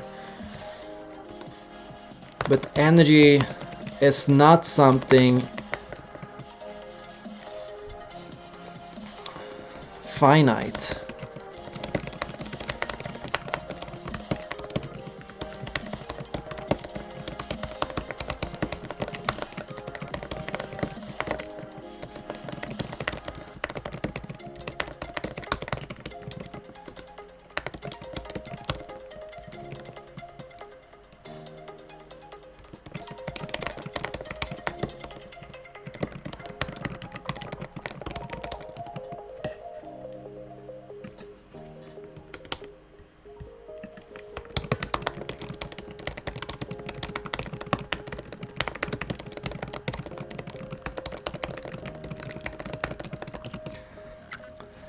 But energy is not something finite. It's not something you have wasted or that you have depleted already. And energy exists everywhere around you in the things you find interesting and entertaining. And the real reason we go into these phases of autopilot is fear of facing who we are.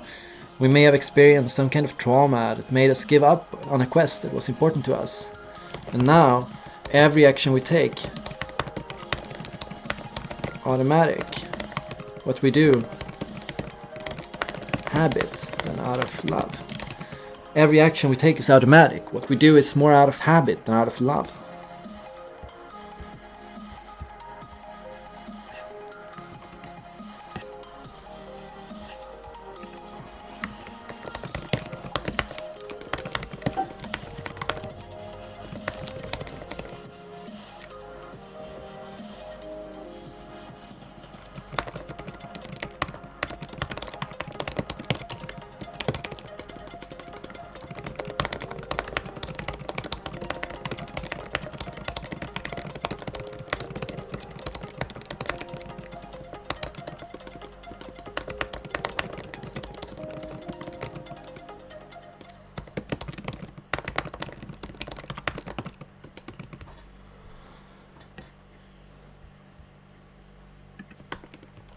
For an INFJ, the autopilot mode is the ISTJ mode.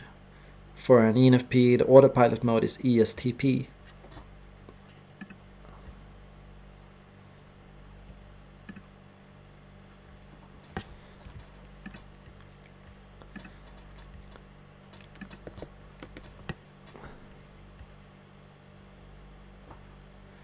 Thank you all, but I am actually just approaching 3,000 subs.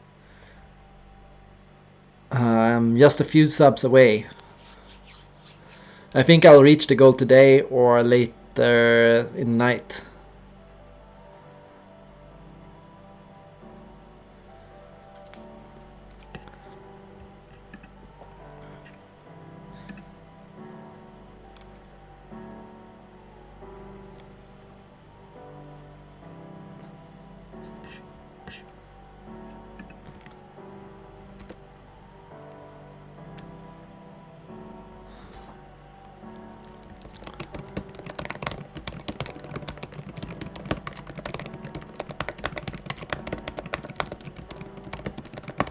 The rival state is difficult to maintain, but we do it to protect ourselves. We may think that we are under attack or that we are facing judgment, and so we go into a state that will keep us safe and that will protect us. We say things we don't mean and we act in a way that is contrary to how we feel.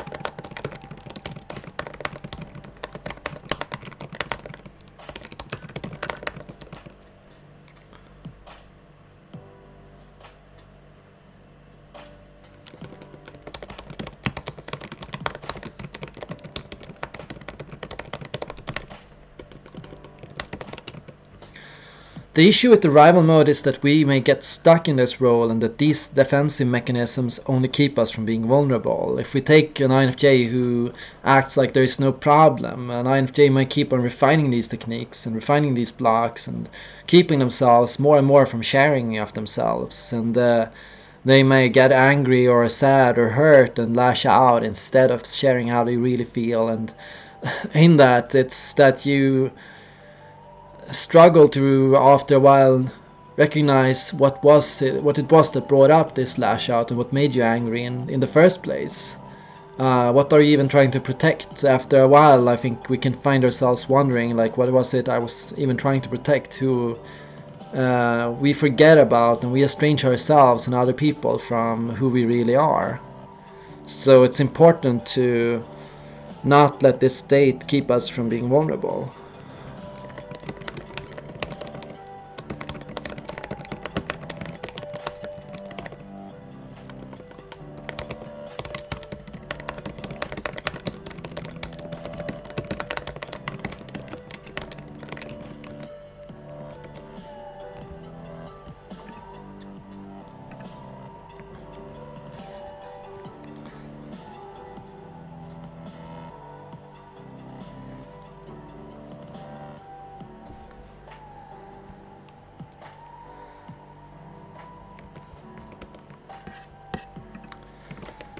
The rival state is all letters reversed, an INFJ becoming an ESTP. The zombie is the first letter, the middle two letters, exactly like Aiden said.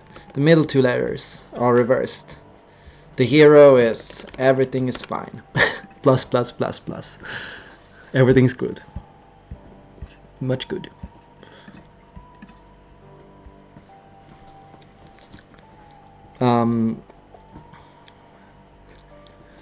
There are problems when people talk about what an INFJ looks like under a grip of extroverted sensing or an ENFP under psi, and they start talking about it as something in the that we love to do.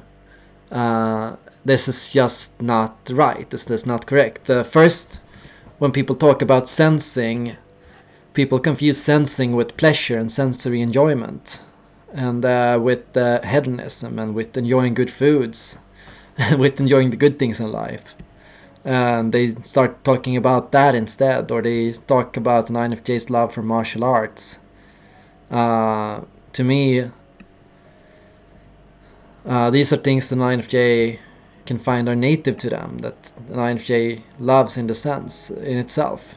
It's not something that you get from the inferior function, but it's a part of your core needs and your core values.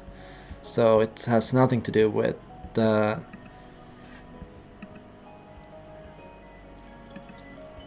going into your inferior functions. Your inferior functions are not something you enjoy, but it's something that you go into because you must. Or because you're stressed or because you're anxious.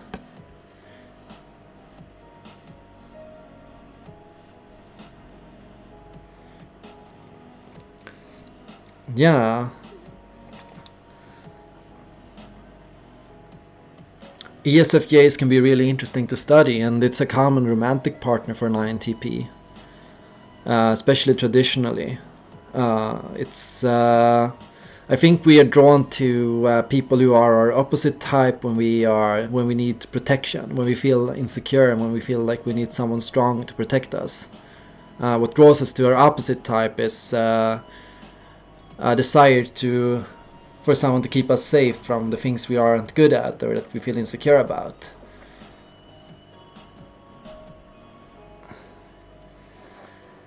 Yeah, any type can benefit from martial arts, and it's it's so many things. It's such a broad range of different fields and different forms of martial art and mental training and everything.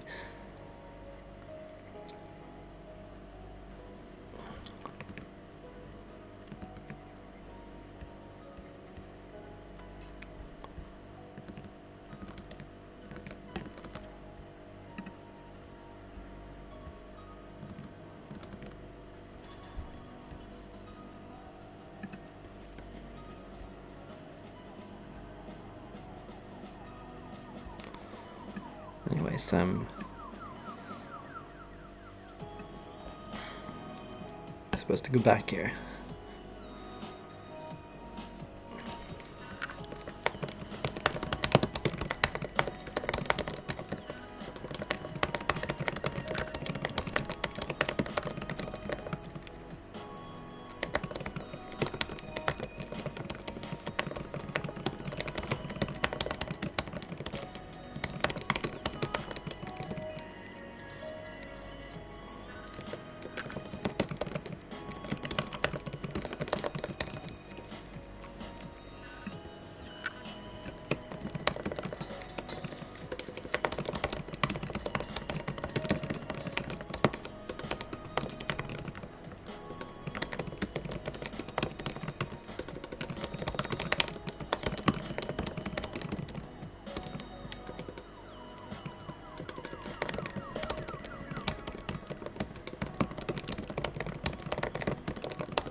By the way, it would be really fun if you added me on Snapchat at Anarcandy. I will fix this one real quick.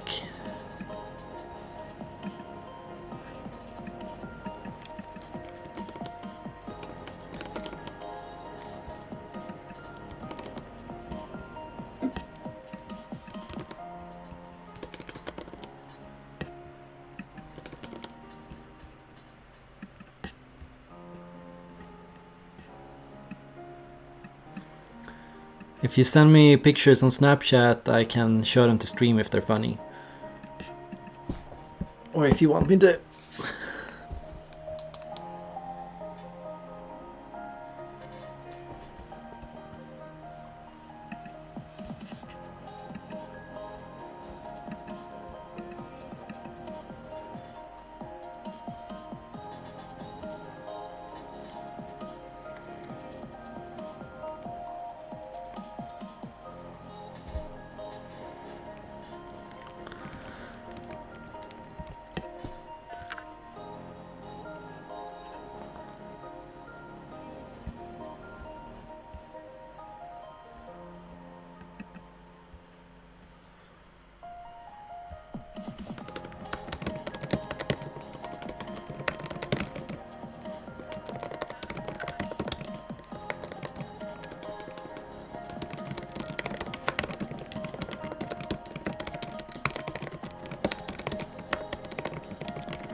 I was writing now about why we are drawn to muses, zombies, and rivals.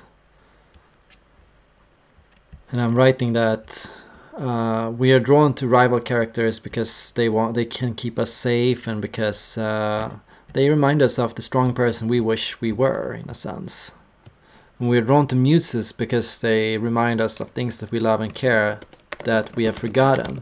Typically, like in love stories where people meet muse characters, it's all about how that person gets them to remind us of our dreams, and they make us realize what it is we want and what we don't have yet, and they show us like things that we didn't know that we want. They make us pursue things that we didn't think that we had in us. So muses make us try things, and in doing so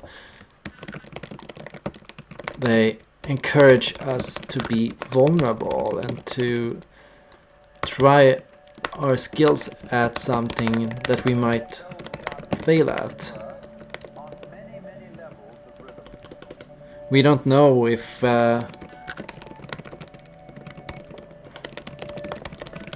is the nature of change.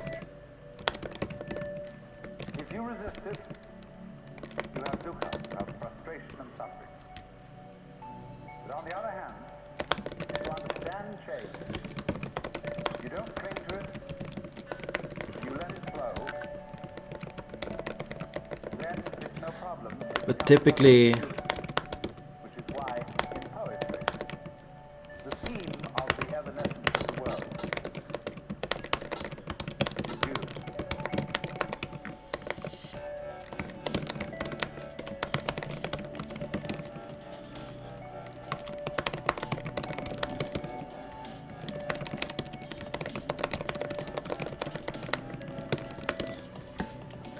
they encourage us to be vulnerable and to try our skills at something that we might fail at. We don't know if we will be able to achieve what the muses show us, and so the issue is that the muse can bring up worries and doubt that we feel in pursuing this path.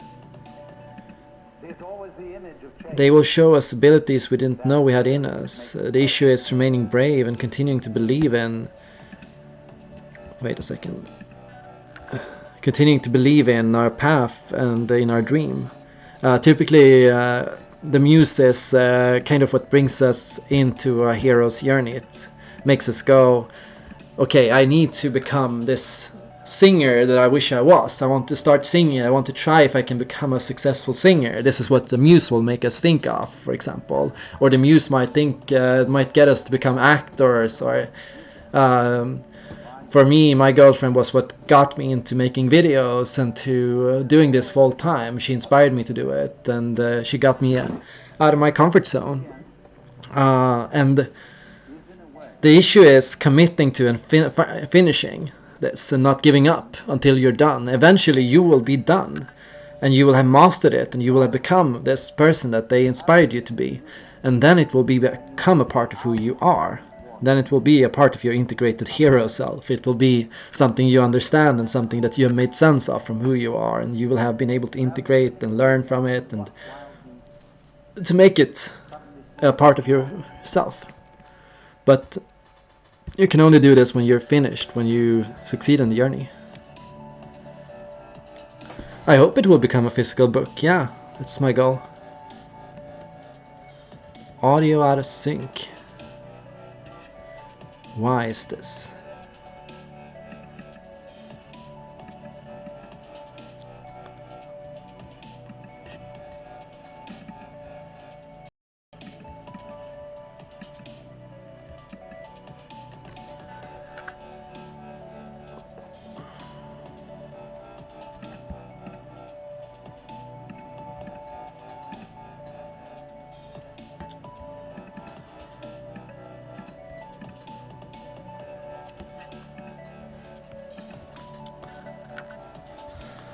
Yeah, it's probably because of issues with the camera.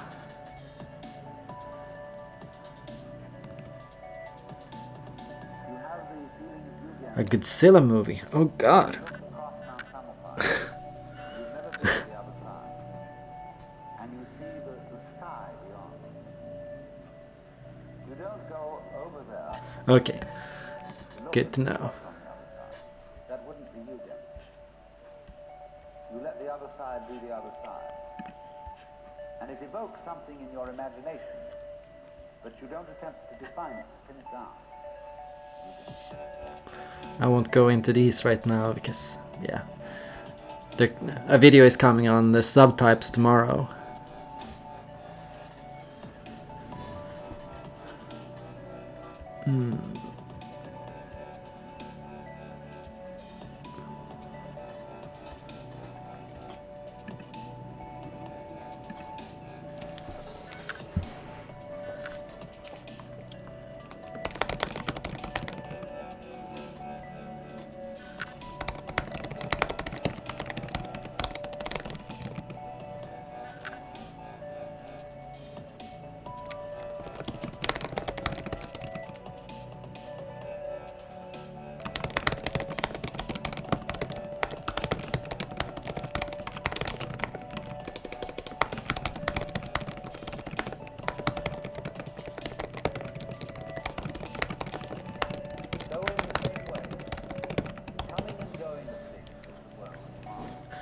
I'm now writing a little about the body language of the cognitive functions, and here the hacker, the XXTP type.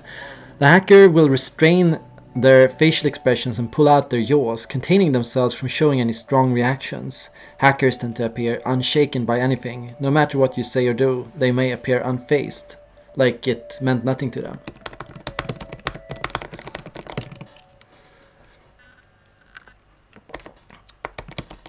Here is to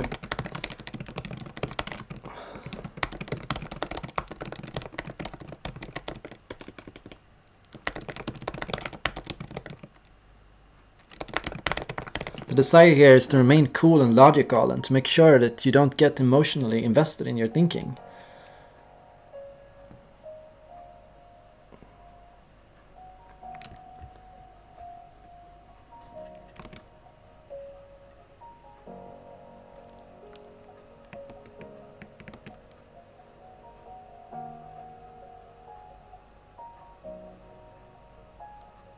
Karen. Sorry, Karen. Karen. Let's see here.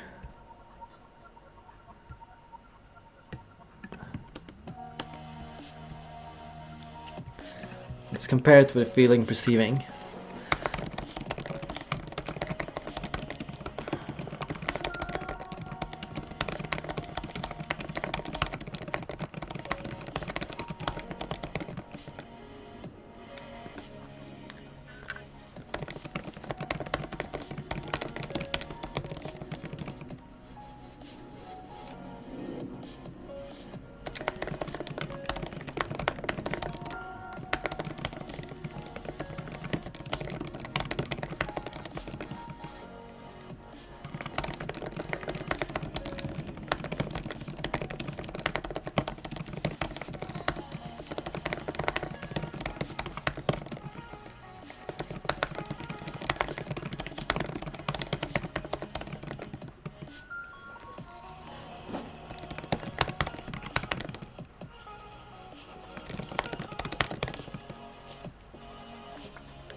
The feeling perceiving type will pull back their jaws, exposing themselves and the person they are talking to the person they're talking to, listening in a way that shows emotional openness and that you care about what the other person says. A feeling perceiving type will care about what other people say and will signal how they feel and respond to your thoughts and perspectives.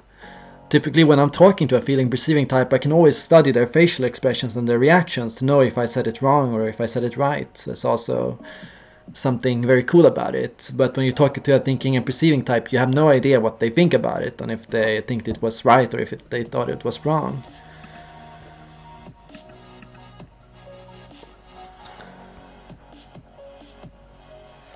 The best name of how to describe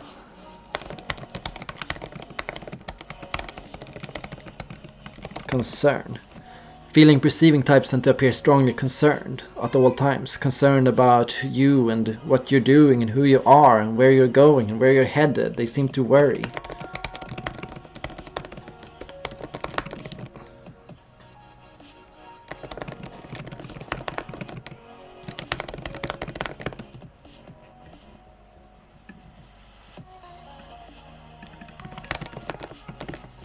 They seem to worry about you, and they seem to care about if you do the right thing.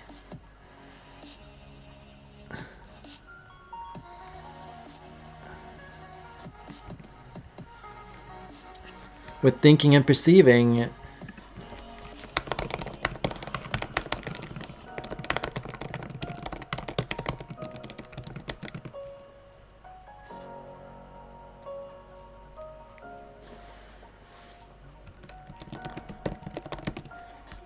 the best description of how thinking and perceiving looks is self-assured. It looks self-assured. It looks like it knows what's right and what's wrong. It looks like it has a secret, or that it's smart, that it's taught things true, and that nothing you say will influence it. Unbiased.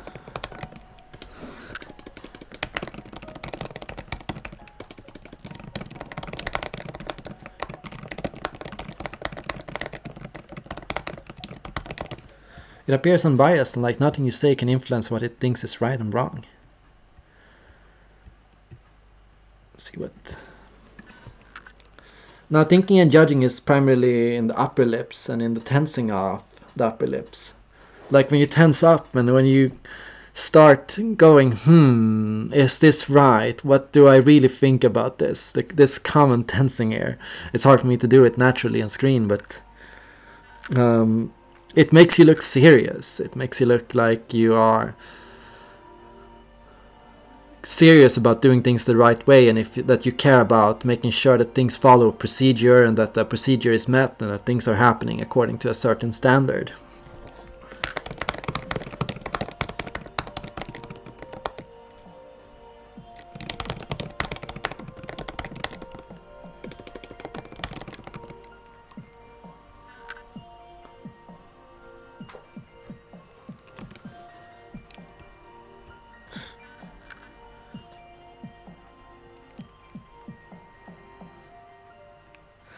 Yeah, I'm so glad I don't speak German.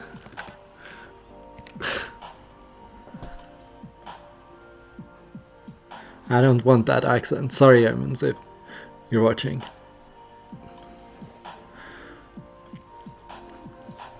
But I'm not sure how much of a Swedish accent I even have anymore. I know I don't have a good British accent, and I know I don't have a good American accent, but I don't think I have a Swedish necessarily accent either. Sometimes not even Swedes can know if I'm Swede or not when they're watching this video.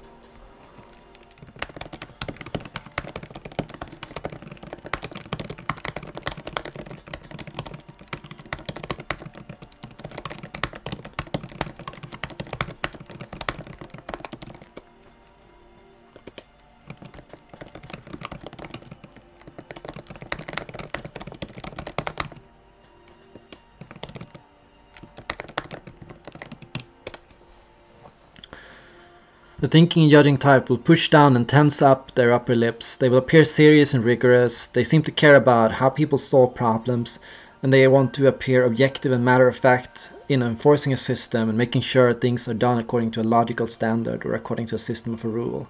And it's also when thinking and judging type gestures, it is that they point their fingers and that their finger movements are more sharp and tense, like they are pointing and they are linearating and they are measuring with their fingers, with their palms facing towards the audience. They're measuring with their fingers, they're showing directions, they're saying this way or that way, in this way or according to that way.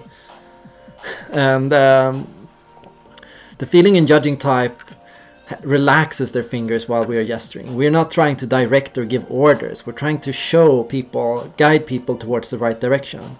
Try in that direction. Try going here. Try something like this. We don't say exactly how to do a problem or how to do it, but we say something like this. So it's a difference. It's a soft versus hard control.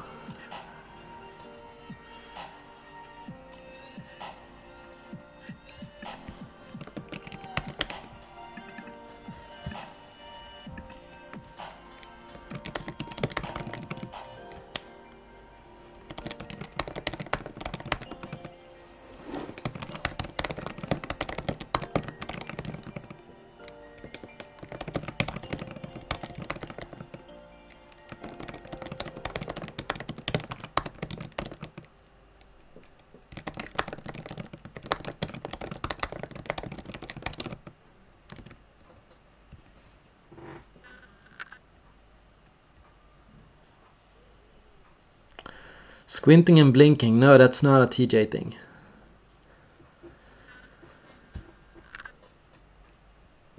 But I've heard that psychopaths don't blink a lot.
If blinking has a relationship to any cognitive function, it would be intuition and sensing. It could be that an intuitive type will blink more often because intuitives tend to deflect a lot from the environment. When an intuitive looks, they tend to have darker eyes because we squint our eyes as we look, we close off some of the brightness, we try to control how much we watch, and I think blinking can be a part of that, a strategy of that. You blink to for a moment tune out of the world around you. And perhaps a person who blinks a lot is a highly open-minded intuitive, a highly perceptive intuitive, and that the person with an intuitive that has weak intuition will blink less. That's one theoretical answer I could give, but I couldn't say if this is true or not.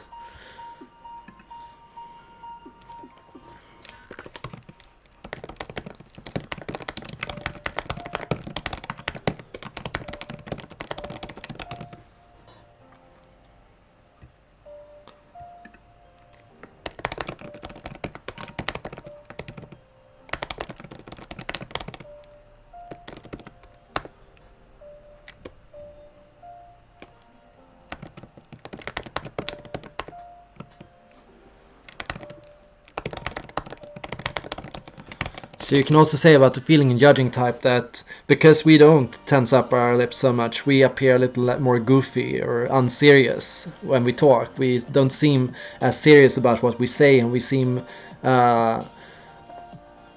we seem less objective. For good and bad, it means that we're diplomatic and we're open to discussion and we're open to different perspectives and nuances and viewpoints. And we want to show other people that we listen. The benefit is that this invites, our smiles invite other people to be themselves and to share and to express themselves. Where a thinking and judging type makes you more aware of yourself and more aware of the matter of fact, the project, the issue at hand, the things we have to do. So it's a big difference there. ignore the word poet here. It sucks. I'm gonna change it. So sorry. It's partly because I was talking about the connections between creativity and verbal intelligence and language, and how language helps boost creativity and how it plays a key role in the imagination. I do think language and intuition has strong connections, and that NPs that are very strong in intuition and perceiving tend to be very good at verbal discussions and juggling words and arguments and creating funny discussions and playful discussions. I talk about XNXPs as dialoguing types often, as people that are always bouncing off and often using language to think creatively and to play with words and things.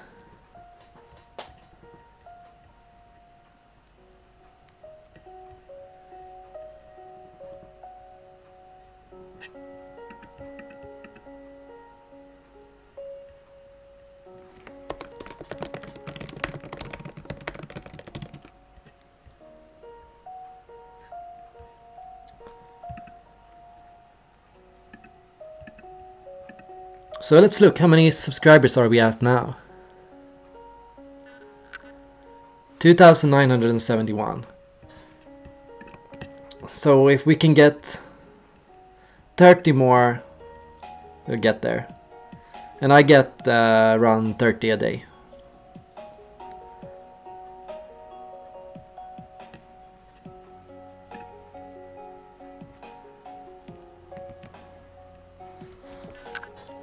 XNXP. XNXP is first shown in the broad look of a perceiving type. The perceivers look with both of their eyes. They have a broad look, considering multiple things, taking into account changes, noticing adjustments, dual-eyed gazes versus focused, narrow gazes.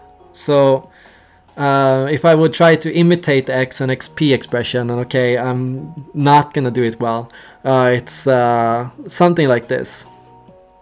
It's the openness of both eyes, it is the activation of the muscles here, and it is a relaxed activation of these muscles. So typically the best way to describe what XNXP looks like, it would be as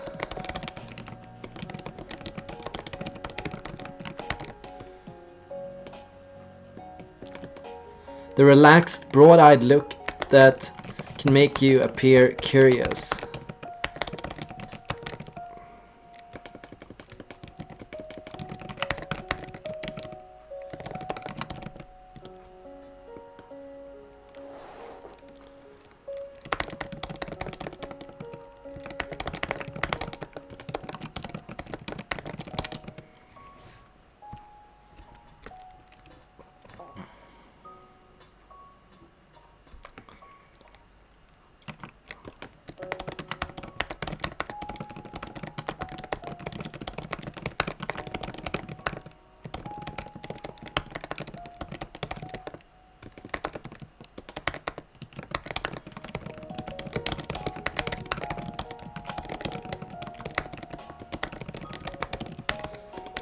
If you would talk about it more negatively, some person might describe this look as rebellious or as contrarian, as a person that will always disagree with you in everything you say.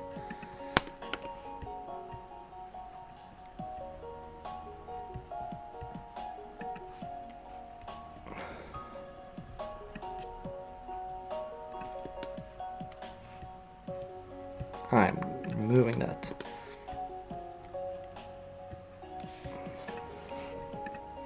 A sensing and perceiving type will have a tense activation of these muscles.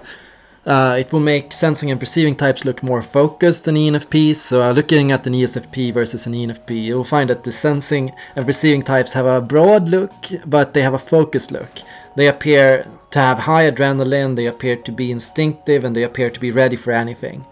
They have this sense of, okay, whatever comes, I'll deal with it. An ability to manage and to be ready to go, ready for action.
Now let's talk about XNXY.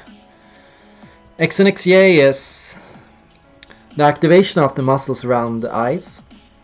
It is the focusing of the gaze rather than the broadening of it. It is the gaze in which you are looking at someone with a relaxation in the activation, a fluid activation of these muscles, and a narrowing of the eyes rather than an opening of it. It is filtering to some extent out things that are happening to you around you that you don't care about, and focus on things that you are more interested in. And typically the XNXA type will look as if they have a plan, like we're engaged in some kind of scheme. We look like we are planning something or plotting something, or that we have something we're trying to do.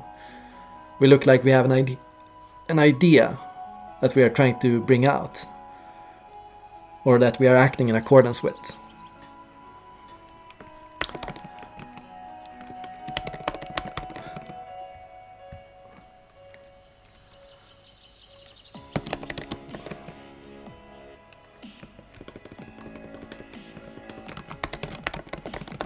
A good explanation of the fluid activation versus the tense activation is that when a sensing and judging type focuses their gaze, they look as if they're looking at something in particular in their environment. They look at, I'm looking exactly at this camera lens. But the X and XJ type looks at something and focuses on something, but you don't see what they are focusing on. There is nothing. They don't appear to be focusing on anything in particular. So it's a relaxation of the gaze and a relaxation of the focus that makes you look more imaginative. Intuitives overall, of course, we filter out information, we filter out brightness, we imagine, we come up with ideas, we are creative. So how we look and how we focus our gaze, it's different from how sensors look. We're trying to look at ideas, where a sensor is trying to look at something around them, something more concrete.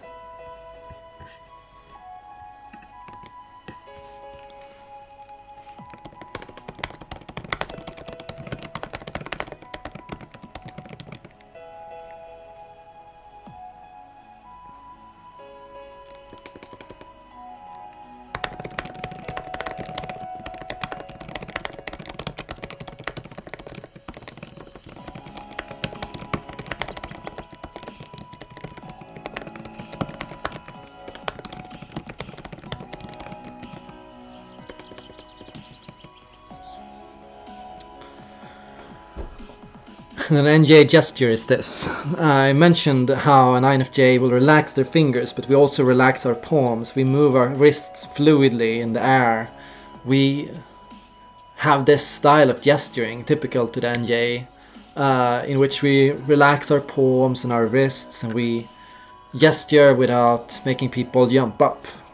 Where sensing and judging type will gesture like this, in tense and focused motions and in linear patterns, compared to the NJ's fluid patterns, fluid gestures. The NJs are trying to make you the intuitives overall. What I've noticed with intuitives is that intuitives have much more elegant and gracious motions. Sensing types are more comfortable in their bodies, and they can act and they can do things and they can make gestures and they can grab attention to themselves.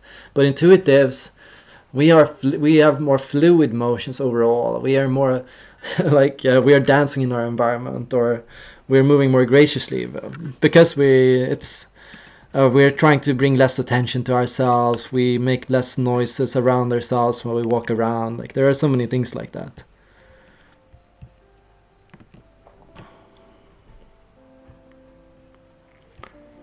Oh my god, I'm giving out all my secrets here.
I'm not saying intuitives can't be clumsy and that we can't trip over shares and that we can't make mistakes while we're moving around. When I say gracious, I mean that uh, we are more gentle with things, we are more gentle with objects overall, we are trying to be more soft while we are gesturing. We are, yeah, overall going to, how can you say it? Show more grace in our actions because we're trying to avoid injuries and pain, and we're trying to do things in a way that will bring less attention to itself. But we may still, of course, forget about our environments and our surroundings and fall and miss trip on things and miss out things when we are too much in our imagination or too much in our own heads. So it's also about how in touch you are with your body and with your own head, and how much you are in your own mind while walking around. Sometimes I walk around the town and I'm not even paying attention to anything around me.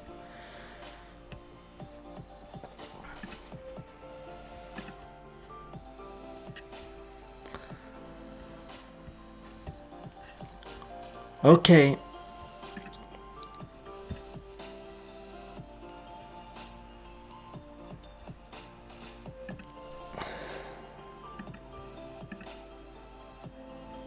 Let's see here.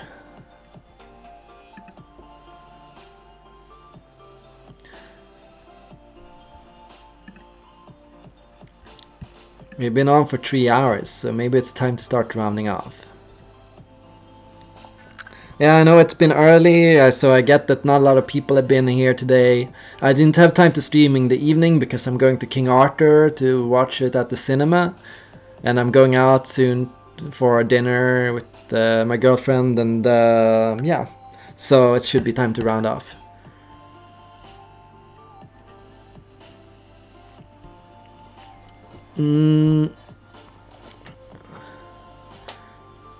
So, no, Frank, no 24-hour stream. I won't be able to do that. But maybe one day, maybe one day. But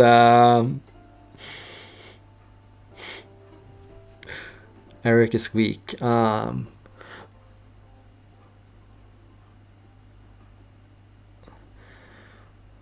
Yeah, I can put a microphone and camera on myself, and you can see me wherever I go and whatever I do. That sounds fun. That sounds great.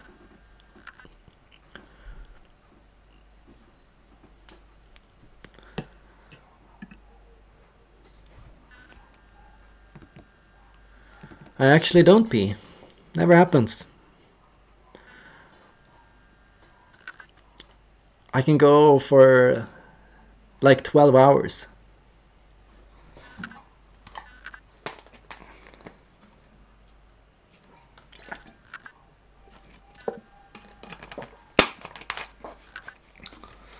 Yeah, 24-hour stream when we hit 1 million subs. That sounds great. I'm game. But I will be like 80 years old when that happens.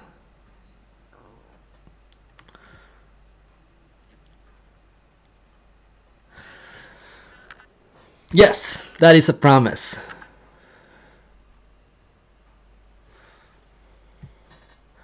I will do a 24-hour stream at 1 million subs. We'll do it.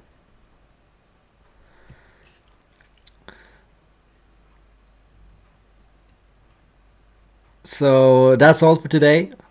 I hope you all enjoyed the stream. Yeah, it's not a special stream and nothing crazy at all. I do recommend for all of you who came in later, do check out the beginning where I talked a little in the beginning, and the stream will be up in like an hour or so, I guess, for anyone who's late. Thank you all for joining up, and it's been a pleasure interacting with all of you, and it's been great for my inspiration. We've written a lot today. Let's look here. We started out today at 155 pages. Now we're at 168, and this is even though I actually ended up deleting a lot of paragraphs and sections throughout the stream. So 15 pages in 3 hours. well, that's about what I can do when I have a good flow.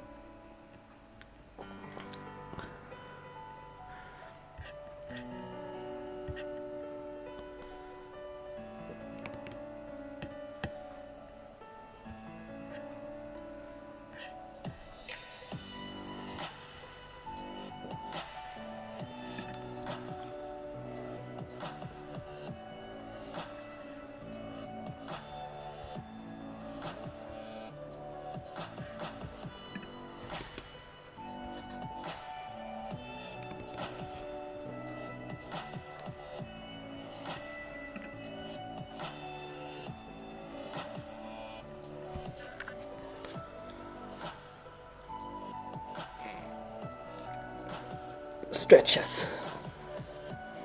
Bye Gish Girl, bye Aiden, bye Krista, bye Frank, bye Nick.